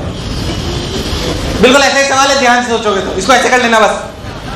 अरे यार ऐसे कर लेना बस। अरे कर सकते हो ना, ऐसे कर लेना बस, समझ में आएगा तुम्हें। होमवर्क लिख लो। But again it's a good question. पर आपको सब कुछ बताना है, दोनों जगह फ्रिक्शन और टेंशन, दोनों जगह फ्रिक्शन और टेंशन बताना है। बढ़िया सवाल है। चलिए और आगे बढ़ते हैं, विचार विमर्श करते हैं। देखो मान लो मैं आपसे बोलूं कि एक 37 डिग्री है। ध्यान सुनना जो कह रहा हूं, एक जामफल। असल ब्लॉक को इंक्लाइन प्लेन पे रख रहे हैं। कैसे रख रहे हैं? हालांकि ये भी इंक्लाइन था पर वो उस फॉर्मेट का था। क्या सवाल सब लोग घर पे ट्राई कर पाएंगे? मुझे लगा ही तुम्हें आया। क्या थोड़ा कॉन्फिडेंस आ रहा है, कर पाएंगे? पर ये सवाल अच्छा है, इसमें कोई दोहराए वाली बात। आइए मान लीजिए मैं आपसे बोलूं कि 2 किलो, कोई कष्ट वाली बात नहीं। ये 2 किलो, अच्छा भाई बहुत बढ़िया। मान लीजिए मैं आपसे बोलूं म्यू की वैल्यू 0.2, म्यू की value 0.1, tension in the string. सवाल करो, सवाल मेरी तरफ मत देखो। हमें इसमें इतना नहीं सोचना है यार, क्या कर रहे हो यार, क्या कर रहे हो? इधर देखिए, let's come to the point. पहले तो यहाँ पे मैक्सिमम फ्रिक्शन कितना? तुम्हें सॉल्व भी करना नहीं आता यार। पहले तो इस पे get 2g 20g sin theta इधर 12, इस पे भी इधर 12। अरे हाँ ना बोल। मैं पहले बेसिक बात बताता हूँ, सोच के देखिए, मेरी बात ध्यान सुनिए। इस 2 kg पे मैक्सिमम फ्रिक्शन कितना है? 3.2 और नीचे लग रहा है 12। अगर ये अकेला होता क्या चलता? अरे हाँ ना बोल। इस पे फ्रिक्शन कितना है? 1.6 लॉजिकली इसका आधा होगा। अरे सॉल्व क्यों कर रहे हो, आधा है ना यार। 1.6 बोलो क्लियर। ये अकेला होता तो क्या चलता? ये अकेला होता तो सोचिए, अकेला होता तो कितना एक्सेलरेशन से चलता? 12 माइनस 3.2 यानी कि 8.8/2 यानी कि 4.4। और ये अकेला होता तो कितने से चलता? 12 माइनस 1.6 11.4/2 10.4 डिवाइडेड बाई क्या 5.3 5.2 ये अकेला होता तो चलता 5.2 से, ये अकेला होता तो छोड़ देंगे तो ये तेज आएगा ना, तो टेंशन क्यों आएगा? तुझे मेरी बात लॉजिकली समझ। अगर अकेले होते तो किसका एक्सप्रेशन ज्यादा होता? ऊपर वाले का नीचे वाले, तो ऊपर वाला कितना नीचे एक्सप्रेशन से आ रहा है? 5.2 मीटर पर सेकंड। ये कितने से आ रहा है? 4.4 ही आएगा मीटर पर सेकंड स्क्वायर से। तो बता कौन तेज आ रहा है? तो टेंशन होगी, ये स्लैग हो जाएगा। तो ये सिचुएशन है। सोच टाइट कब रहेगी? जब ये 0.2 होता और ये 0.1 होता। अरे यार, तुझे मेरा सवाल समझ नहीं आया? अरे आया कि नहीं आया? लॉजिकली सोच, कब इस स्ट्रिंग में टेंशन आएगी? जब वास्तविकता में पीछे वाले का म्यू ज्यादा होगा, वरना टेंशन आना पॉसिबल। ये स्लैग करके टकरा जाएंगे कुछ देर बाद। तुम्हें मेरी बात समझ? तो इस सवाल में इसका एक्सप्लेनेशन ये, इसका एक्सप्लेनेशन ये, और ये स्लैग कर गई। ये क्या कर गई? स्लैग। लॉजिकली सोच, तो मैं कुछ भी डेटा ले सकता हूं। टेंशन कब प्रकट होगा? अगर मैं इसे म्यू1 मान लूं, इसे म्यू2 मान लूं, जब mu two is greater than mu one, then tension is non zero. यार तुझे मेरी बात समझ? ये समझ आया मैंने क्या करा? ये माना म्यू1, ये माना म्यू2, कब टेंशन प्रकट होगी? जब म्यू2 किससे? क्योंकि तब इसके अकेले का एक्सप्रेशन इसके अकेले का एक्सप्रेशन से कम होगा। तो ये धीरे धीरे आना चाहेगा, पर क्या आगे वाला तेज से ही ले जाना चाहेगा? तो क्या डेवलप हो जाएगा? टेंशन। तुम्हें मेरी बात समझ? अगर इन्हें रिवर्स कर देता, क्या तू सवाल कर सकता था? रिवर्स कर देता तो सवाल क्या करता? यार तुम्हें नहीं है यार। अगर मैं म्यू1 म्यू2 रिवर्स कर देता तो तू क्या करता? बोल। चल मैं तेरे से एक सवाल ही देता हूं ना, ऐसी क्या चिंता? ले मर, आजा, कर दे इस सवाल, डरना मत। Pure maths. ये 5 किलो ले ले, ये म्यू की वैल्यू 0.3 ले ले, ये 2 किलो ले ले, ये म्यू की वैल्यू 0.2 ले ले। बता चलेगा नहीं चलेगा? चलेगा तो कितने एक्सप्रेशन चलेगा? दोनों का एक्सप्रेशन सेम होगा? टेंशन होगा कि नहीं होगा? अगर होगा तो कितना होगा? और अगर नहीं चलेगा तो क्या स्टैटिक फ्रिक्शन होगा? चलेगा तो दोनों जगह काइनेटिक फ्रिक्शन क्या होगा? अगर दोनों काइनेटिक फ्रिक्शन होगा तो एक्सप्रेशन सेम होगा कि नहीं होगा?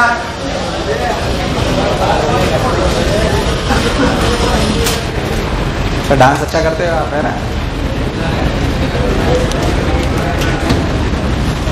हाँ भाई, जिंदगी प्यार का गीत है।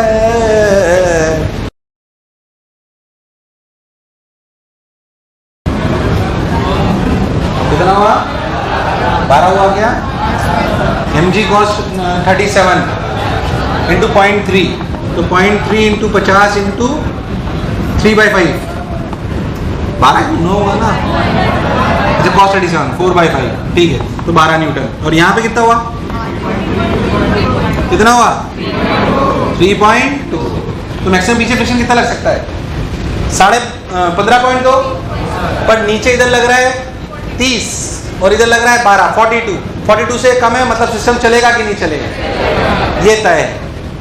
अगर ये अकेला होता, ये अकेला होता तो ये एक्सेलरेशन चाहता g sin theta minus mu g cos theta. क्या ये बात अपन पहले कर चुके हैं? अगर इग्नाइट प्लेन पे एक ब्लॉक को अकेला छोड़ दिया जाए तो उसका एक्सेलरेशन अगर वो चलेगा तो होगा g sin theta minus mu g cos theta. याद है? भूल गया यार, तुझे मेरी बात नहीं आई यार। तो ये अकेला चलना चाहता है g sin theta. g sin theta का मतलब g sin 37, g sin 37 मतलब 6, g sin 37 का मतलब 6 हुआ ना? 6 माइनस म्यू यानी कि 0.3 into g sin 37 3/5 minus 0.3 into 4/5। बोलो क्लियर है? तो 3 minus 10 into 1/5 into 3 minus 1.2 that is 1.8। तो 5 10 जा 2, 3.6 अकेला अगर चलता तो। हालांकि इतना निकालने की जरूरत नहीं कि वो अपने डायरेक्ट पता पड़ता है। अगर आप पीछे वाले का म्यू ज्यादा है तो 7 चलेंगे अलग। यार तुम्हें 7 के अलग लॉजिकली सोचो। क्या मैं आपको पूरा एक बार और प्रूव करके बताता हूं। अगर ये अकेला होता तो क्या इसका एक्सेलरेशन ये होता? नहीं आया। अगर ये अकेला होता तो कितना होगा? कोई फिर से g sin थीटा कितना आया? वो तो अभी निकाला था 4.4, तो इसका अकेला होता 4.4। कौन ज्यादा है? तो सोच, अब ये ऐसा हो सकता है कि ये ज्यादा से चले कम से चले? ये हो सकता था कि ये कम से चले और ये, क्योंकि स्ट्रिंग स्लैग हो सकती थी, पर स्ट्रिंग इलॉन्गेट, इसका मतलब ये सिचुएशन में ये दोनों साथ ही चलेंगे। क्या अब इन्हें सिस्टम माना जा सकता है? यार बेकार रेस्पॉन्स यार। अब इन्हें सिस्टम माना जा सकता है। अगर सिस्टम मान लोगे तो इसमें नीचे लगेगा 12, इसमें नीचे लगेगा 12 और इसमें नीचे लगेगा 30, कुल मिला के लगेगा नीचे 42, ऊपर लगेगा 3.2 और 12 यानी कि 15.2, यानी कि 42 माइनस 15.2 बराबर 7 into 8। 7 कहां से आया? 7 कहां से आया? मास 5 और 2, बोलो क्लियर है? तो 42 minus 15.2 is what? Is basically 26.8। 42 minus 15.2 is 26.8 ना? अरे हाँ ना बोल। तो एक्सेलरेशन आया 26.8 by 7, क्या 3.8 आ गया सॉल्व करने पे। ठीक है 3.8 एक्सेलरेशन आ गया। अब जब एक्सेलरेशन आ गया तो 2 kg वाले पे फिर इक्वेशन लिखो। 2 kg वाले पे नीचे लग रहा है 12, कितना लग रहा है? पीछे फ्रिक्शन कितना लग रहा है? 3.2 और पीछे लग रहा है टेंशन, तो लिखा जाएगा 12 माइनस टेंशन माइनस 3.2 बराबर 2 into 3.8। तो 12 माइनस 3.2 कितना हुआ? 8.8 minus 2 into 3.8, that is tension. 2 into 3.8 is what? 7.6. 8.8 minus 7.6 is 1.2. This is the answer. तुम्हें दूर दूर तक ये सवाल समझ नहीं आया? अरे आया कि नहीं आया? सोच लो। अरे पक्की बात, पहले तो कब टेंशन आएगा? यार तू है ना ज्यादा मजाक उड़ाता है वैसे, तेरे को पढ़ना हो पढ़, नहीं तो तू बाहर निकल जा। 2-4 बार सुन लिया मैंने। समझ आया कि नहीं आया? मेरे को लग नहीं रहा आया। अरे पक्की बात, कब टेंशन आएगा? कब टेंशन आएगा बता? कब टेंशन आएगा? जब ऊपर वाले का म्यू और नीचे वाले का म्यू, अच्छा दोनों बराबर हो जाए तो। मान लो मैं सवाल दूं, देख मान लो मैं सवाल दूं कि 37 डिग्री, ये 2 किलो, ये भी 2 किलो और ये म्यू बराबर 0.2 और ये भी 0.2। अब बोल, अब बोल, क्या ये और ये सेम एक्सेलरेशन से नीचे आना चाहते हैं? तो टेंशन की कोई आवश्यकता नहीं है। तो टेंशन की कोई आवश्यकता नहीं है। अरे हाँ बोल यार, टेंशन की कोई आवश्यकता नहीं है। Tension equal to 0, tension equal to 0। ये सबको समझ आया कि और क्लैरिटी से समझाऊं? आपको सोचो टेंशन कब आएगा पिक्चर में? टेंशन कब आएगा पिक्चर में? जब किसका म्यू ज्यादा हो। मास से फर्क पड़ रहा है क्या? क्योंकि मास के इंडिपेंडेंट एक्सेलरेशन आता था, जी sine theta minus mu G, इसलिए वो बात वहां पे बोली थी। देख भले मैंने 5 किलो लगा रखा है पर इस बात का कोई फर्क। अगर 2 ब्लॉक ऐसे स्ट्रिंग से बंधे हुए तो आपको समझ में आना चाहिए कि टेंशन सिर्फ और सिर्फ तब आएगा जब पीछे वाले ब्लॉक का म्यू अगर बराबर हो तो टेंशन 0 है, और अगर आगे वाले का म्यू कम है, सॉरी आगे वाले का म्यू ज्यादा है और पीछे वाले का, तो क्या स्ट्रिंग स्लैग कर जाएगी? स्ट्रिंग क्या कर जाएगी? स्लैग। अब इंक्लाइन प्लेन पर रस्सी बांधकर अगर सवाल आ जाए तो हमें कोई कष्ट नहीं है। अरे नहीं आया? अब सुन और देख, अगर बात समझ आई तो फील करेगा। देख इधर सुन, मान लीजिए कि ये अब 2 ब्लॉक रखते हैं, देख ऐसे, ये 2 किलो ये 4 किलो, ठीक। अब सुनना, इसे μ1 मान लो, इसे μ2 मान लो, ये 37 डिग्री ले लेते हैं जो तुम्हें अच्छा लगे। अब पहले जो मैंने भी रिसर्च कराई वो बता, इनके बीच में नॉर्मल रिएक्शन कब होगा? मास से कोई फर्क ये बात समझ आई? अब खुद लॉजिक लगा कि म्यू1 म्यू2 में क्या कंडीशन हो कि नॉर्मल हो। अच्छा बता, दोनों में नॉर्मल कब नहीं होगा? सब लोग बोलेंगे दोनों के बीच में नॉर्मल कब नहीं होगा? जबकि दोनों सेम एक्सप्रेशन से गिरना चाहेंगे।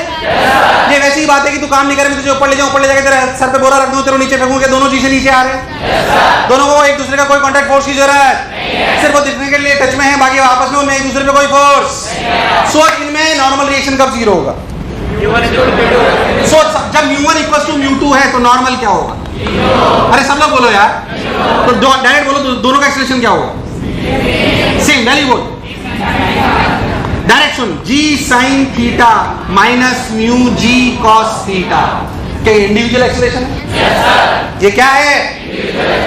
मुझे लगा नहीं तुम्हें आया नहीं आया क्लैरिटी। म्यू1 बराबर म्यू2, बात खत्म हो गई, अब क्लैरिटी आ गई, बहुत अच्छा लगा। सुन चलो खुद बताओ कभी अलग हो जाएंगे? तू लॉजिकली बोल सकता है, बताइए कब अलग हो जाएंगे? जब कौन तेज नीचे आना चाहेगा? ये अलग कब होंगे बोलो? खुद लॉजिकल, ये अलग कब होंगे? जब कौन तेज आना चाहेगा? 2 की 4 तो तेज कब नीचे आना चाहेगा? जब म्यू1 छोटा की बड़ा तो म्यू1 तेज आना चाहेगा। और म्यू2 और सॉरी 4 kg वाला। अब बता, अगर मैं देर से बोलूं कि ये सिचुएशन ये हो गई, अलग अलग कब होंगे? तो तू खुद बोल एक लाइन में, म्यू1 म्यू2 में रिलेशन। सब लोग बोलेंगे म्यू1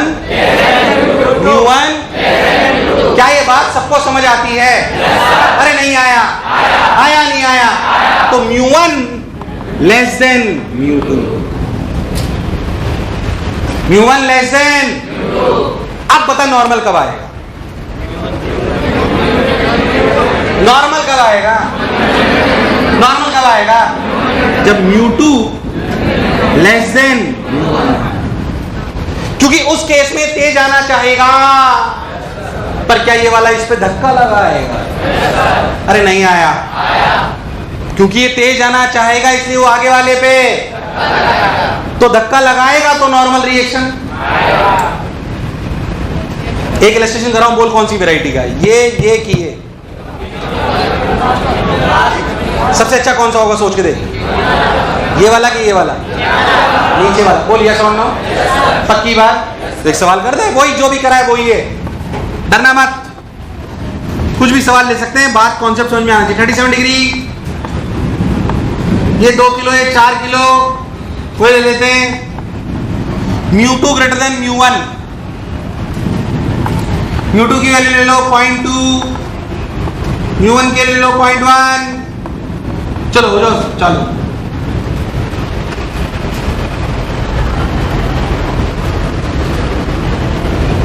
मैंने कुछ उल्टा ले लिया क्या? म्यू2 बड़ा लेना है ना? नहीं, म्यू2 छोटा लेना है, सॉरी 0.1 0.2।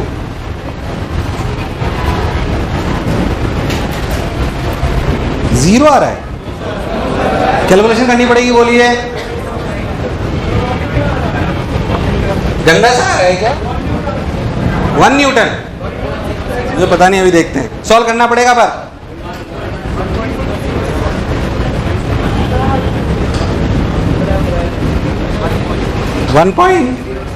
1.0 से इतना गंदा सा आ रहा है क्या? देखते हैं अभी। पहले बताओ यहाँ पे फ्रिक्शन कितना है? 4 kg पे कितना? 3.2। और यहाँ पे भी 3.2 आया, तो कुल मिला के पीछे लगा 6.4 और नीचे लग रहा है 6G sin 37। 6G sin 37 का मतलब कितना हुआ है? 36 हुआ ना? तो नीचे की तरफ सिस्टम, क्योंकि दोनों साथ चलेंगे, तो पीछे की तरफ लगा 36, ऊपर की तरफ लगा 6.4।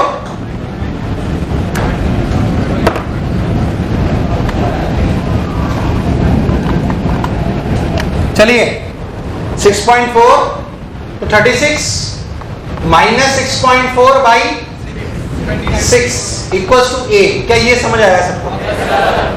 क्या सिस्टम का एक्सप्रेशन है दोनों एक साथ चलेंगे, दोनों एक साथ चलेंगे तो एक्सप्रेशन सेम होना चाहिए, दोनों एक्सप्रेशन सेम होना चाहिए। तो कुल मिला के 60 सेंटीमीटर नीचे लगा तो 36 वैल्यू है, इस पे फ्रिक्शन लगा 3.2, इस पे लगा 3.2, तो कुल मिला के 6.4, तो 36 - 6.4/6, 36 - 6.4 कितना हुआ 27.6, 29.6, 29.6/6 कुछ आ रहा है क्या अच्छी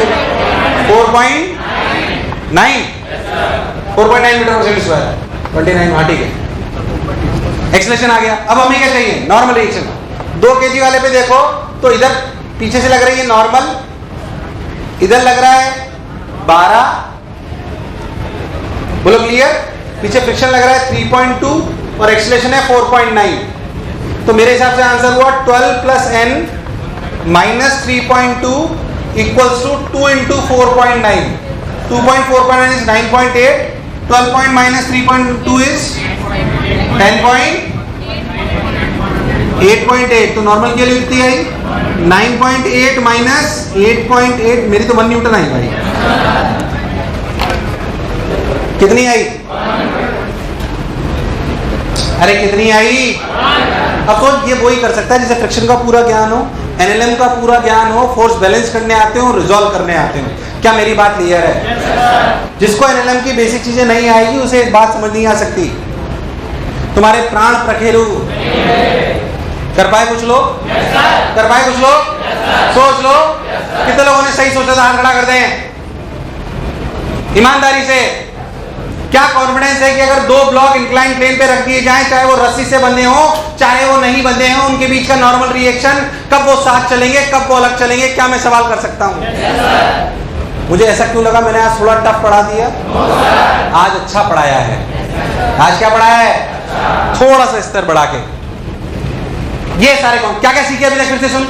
अगर एक ब्लॉक को हॉरिजॉन्टल सरफेस पे रखें, कितने भी फोर्स लगाएं, क्या मैं सवाल कर सकता हूं? जोर से यस आना चाहिए, मन से यस। ऐसे और यस नहीं, बस मैं बोल रहा हूं इसलिए। क्या मुझे ऐसे सवाल आते हैं? हाँ, जब मैं क्लास में उतरा हूं क्या मैं कोई सवाल रट के आया हूं? मेरे को पता है मुझे बच्चे को ये चीज सिखानी, जितनी वो चाहता है, जैसी वो चाहता है वैसी कर लेते हैं। बोलो क्लैरिटी एकदम।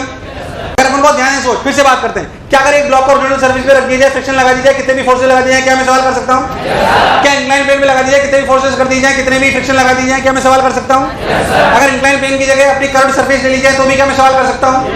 अगर हॉरिजॉन्टल सरफेस पे 2 ब्लॉक लगा दिए जाएं और वो नहीं चल रहे हैं और वो टेंशन से बंधे हो, क्या मैं सवाल कर सकता हूं? अगर नॉर्मली रखे हो तो भी मैं सवाल, अगर वो इंक्लाइन प्लेन पे रखे हो तो भी मैं सवाल। क्या यहां तक की पिक्चर क्लियर? नहीं आया? अरे पक्की बात। एक स्टेप और चलते हैं। अब ये 2 ब्लॉक को, अब ये 2 ब्लॉक को क्यों ना एक के ऊपर एक रख लें? क्यों ना 2 ब्लॉक को एक, जो जब बच्चों को डर लगता है, पर फिर कंसेप्चुअली सुनना। हाथ चालू करो नहीं करो?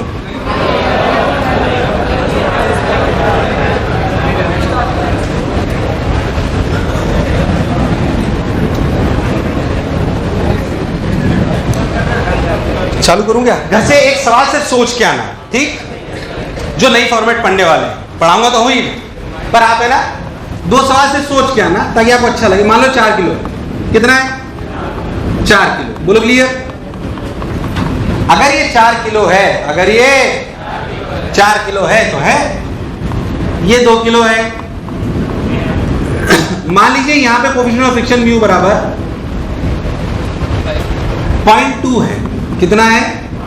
0.2, और यहां पे 0.1। बोलो क्लियर। मैं यहां पे F फोर्स लगाऊं, कितना लगाऊं? मेरा पहला बेसिक सवाल, कितना मैक्सिमम फोर्स F हो सकता है कि दोनों साथ चलें? एक के ऊपर एक ब्लॉक है। अब चलो पहला बेसिक सवाल पूछता हूं, यहां पे कितना फ्रिक्शन है मैक्सिमम? आवाज नहीं आई। कितना कितना यहां पे? कंफ्यूज मत होना। यहां मैक्सिमम कितना है? यहां कितना है? 6 की 4। अरे टोटल नॉर्मल तो यहां पे 60 है। अरे हाँ ना बोल। तो यहां का एफ मैक्स है 6 और यहां का एफ मैक्स है 4। मेरा सवाल है कि इस एफ की क्या मैक्सिमम वैल्यू हो सकती है कि ये दोनों साथ साथ चलें?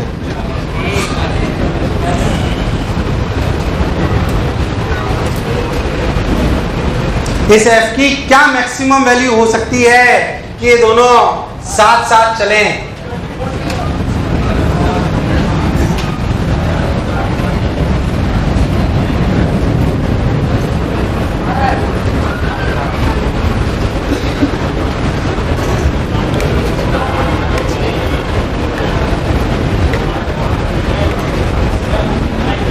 Find F max. Find F max such that 2 kg and 4 kg are साथ साथ.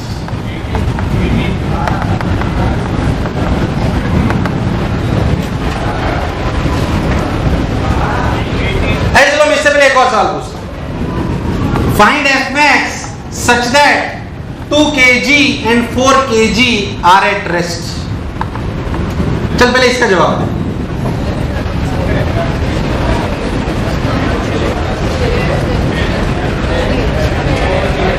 छह की 10.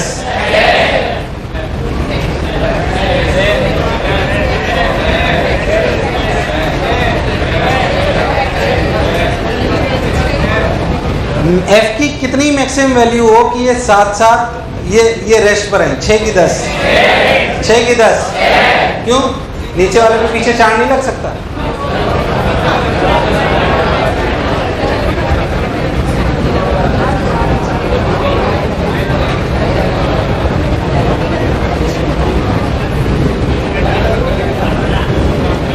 इन दोनों प्रश्नों के उत्तर आप घर से करके अगली बार यहीं से कहानी चालू करी जाएगी और यही पढ़ाया जाएगा, जिसके लिए दिमाग चाहिए होगा. Got my point? अरे पक्की बात, आज का लेक्चर बहुत टफ लगा है, समझ आया? पर आज का लेक्चर आसान नहीं था. अच्छी से हाँ, ग्राउंड के रिस्पेक्ट है तो वो तो आपस में रिस्पेक्ट तो साथ साथ में हुए ना. ये किसके रिस्पेक्ट में? आज के लेक्चर में क्या आपको वापस घर जाके एक बार पढ़ लेना चाहिए? घर जाके पढ़ो. सवाल इतने नहीं जितने कि अपने कॉन्सेप्ट समझ में आने. ला मैं थोड़ा सा काम दे सकता हूँ, शीट दिखाना एक मेरे को. अगले टर्न खत्म कर दूंगा फ्रिक्शन, या अगले टर्न खत्म करके ही दूं? करके ही दे दूंगा ना, ज्यादा बेटर. भाई इसमें एक्सरसाइज 1 2 डिस्कस हो ही चुकी है.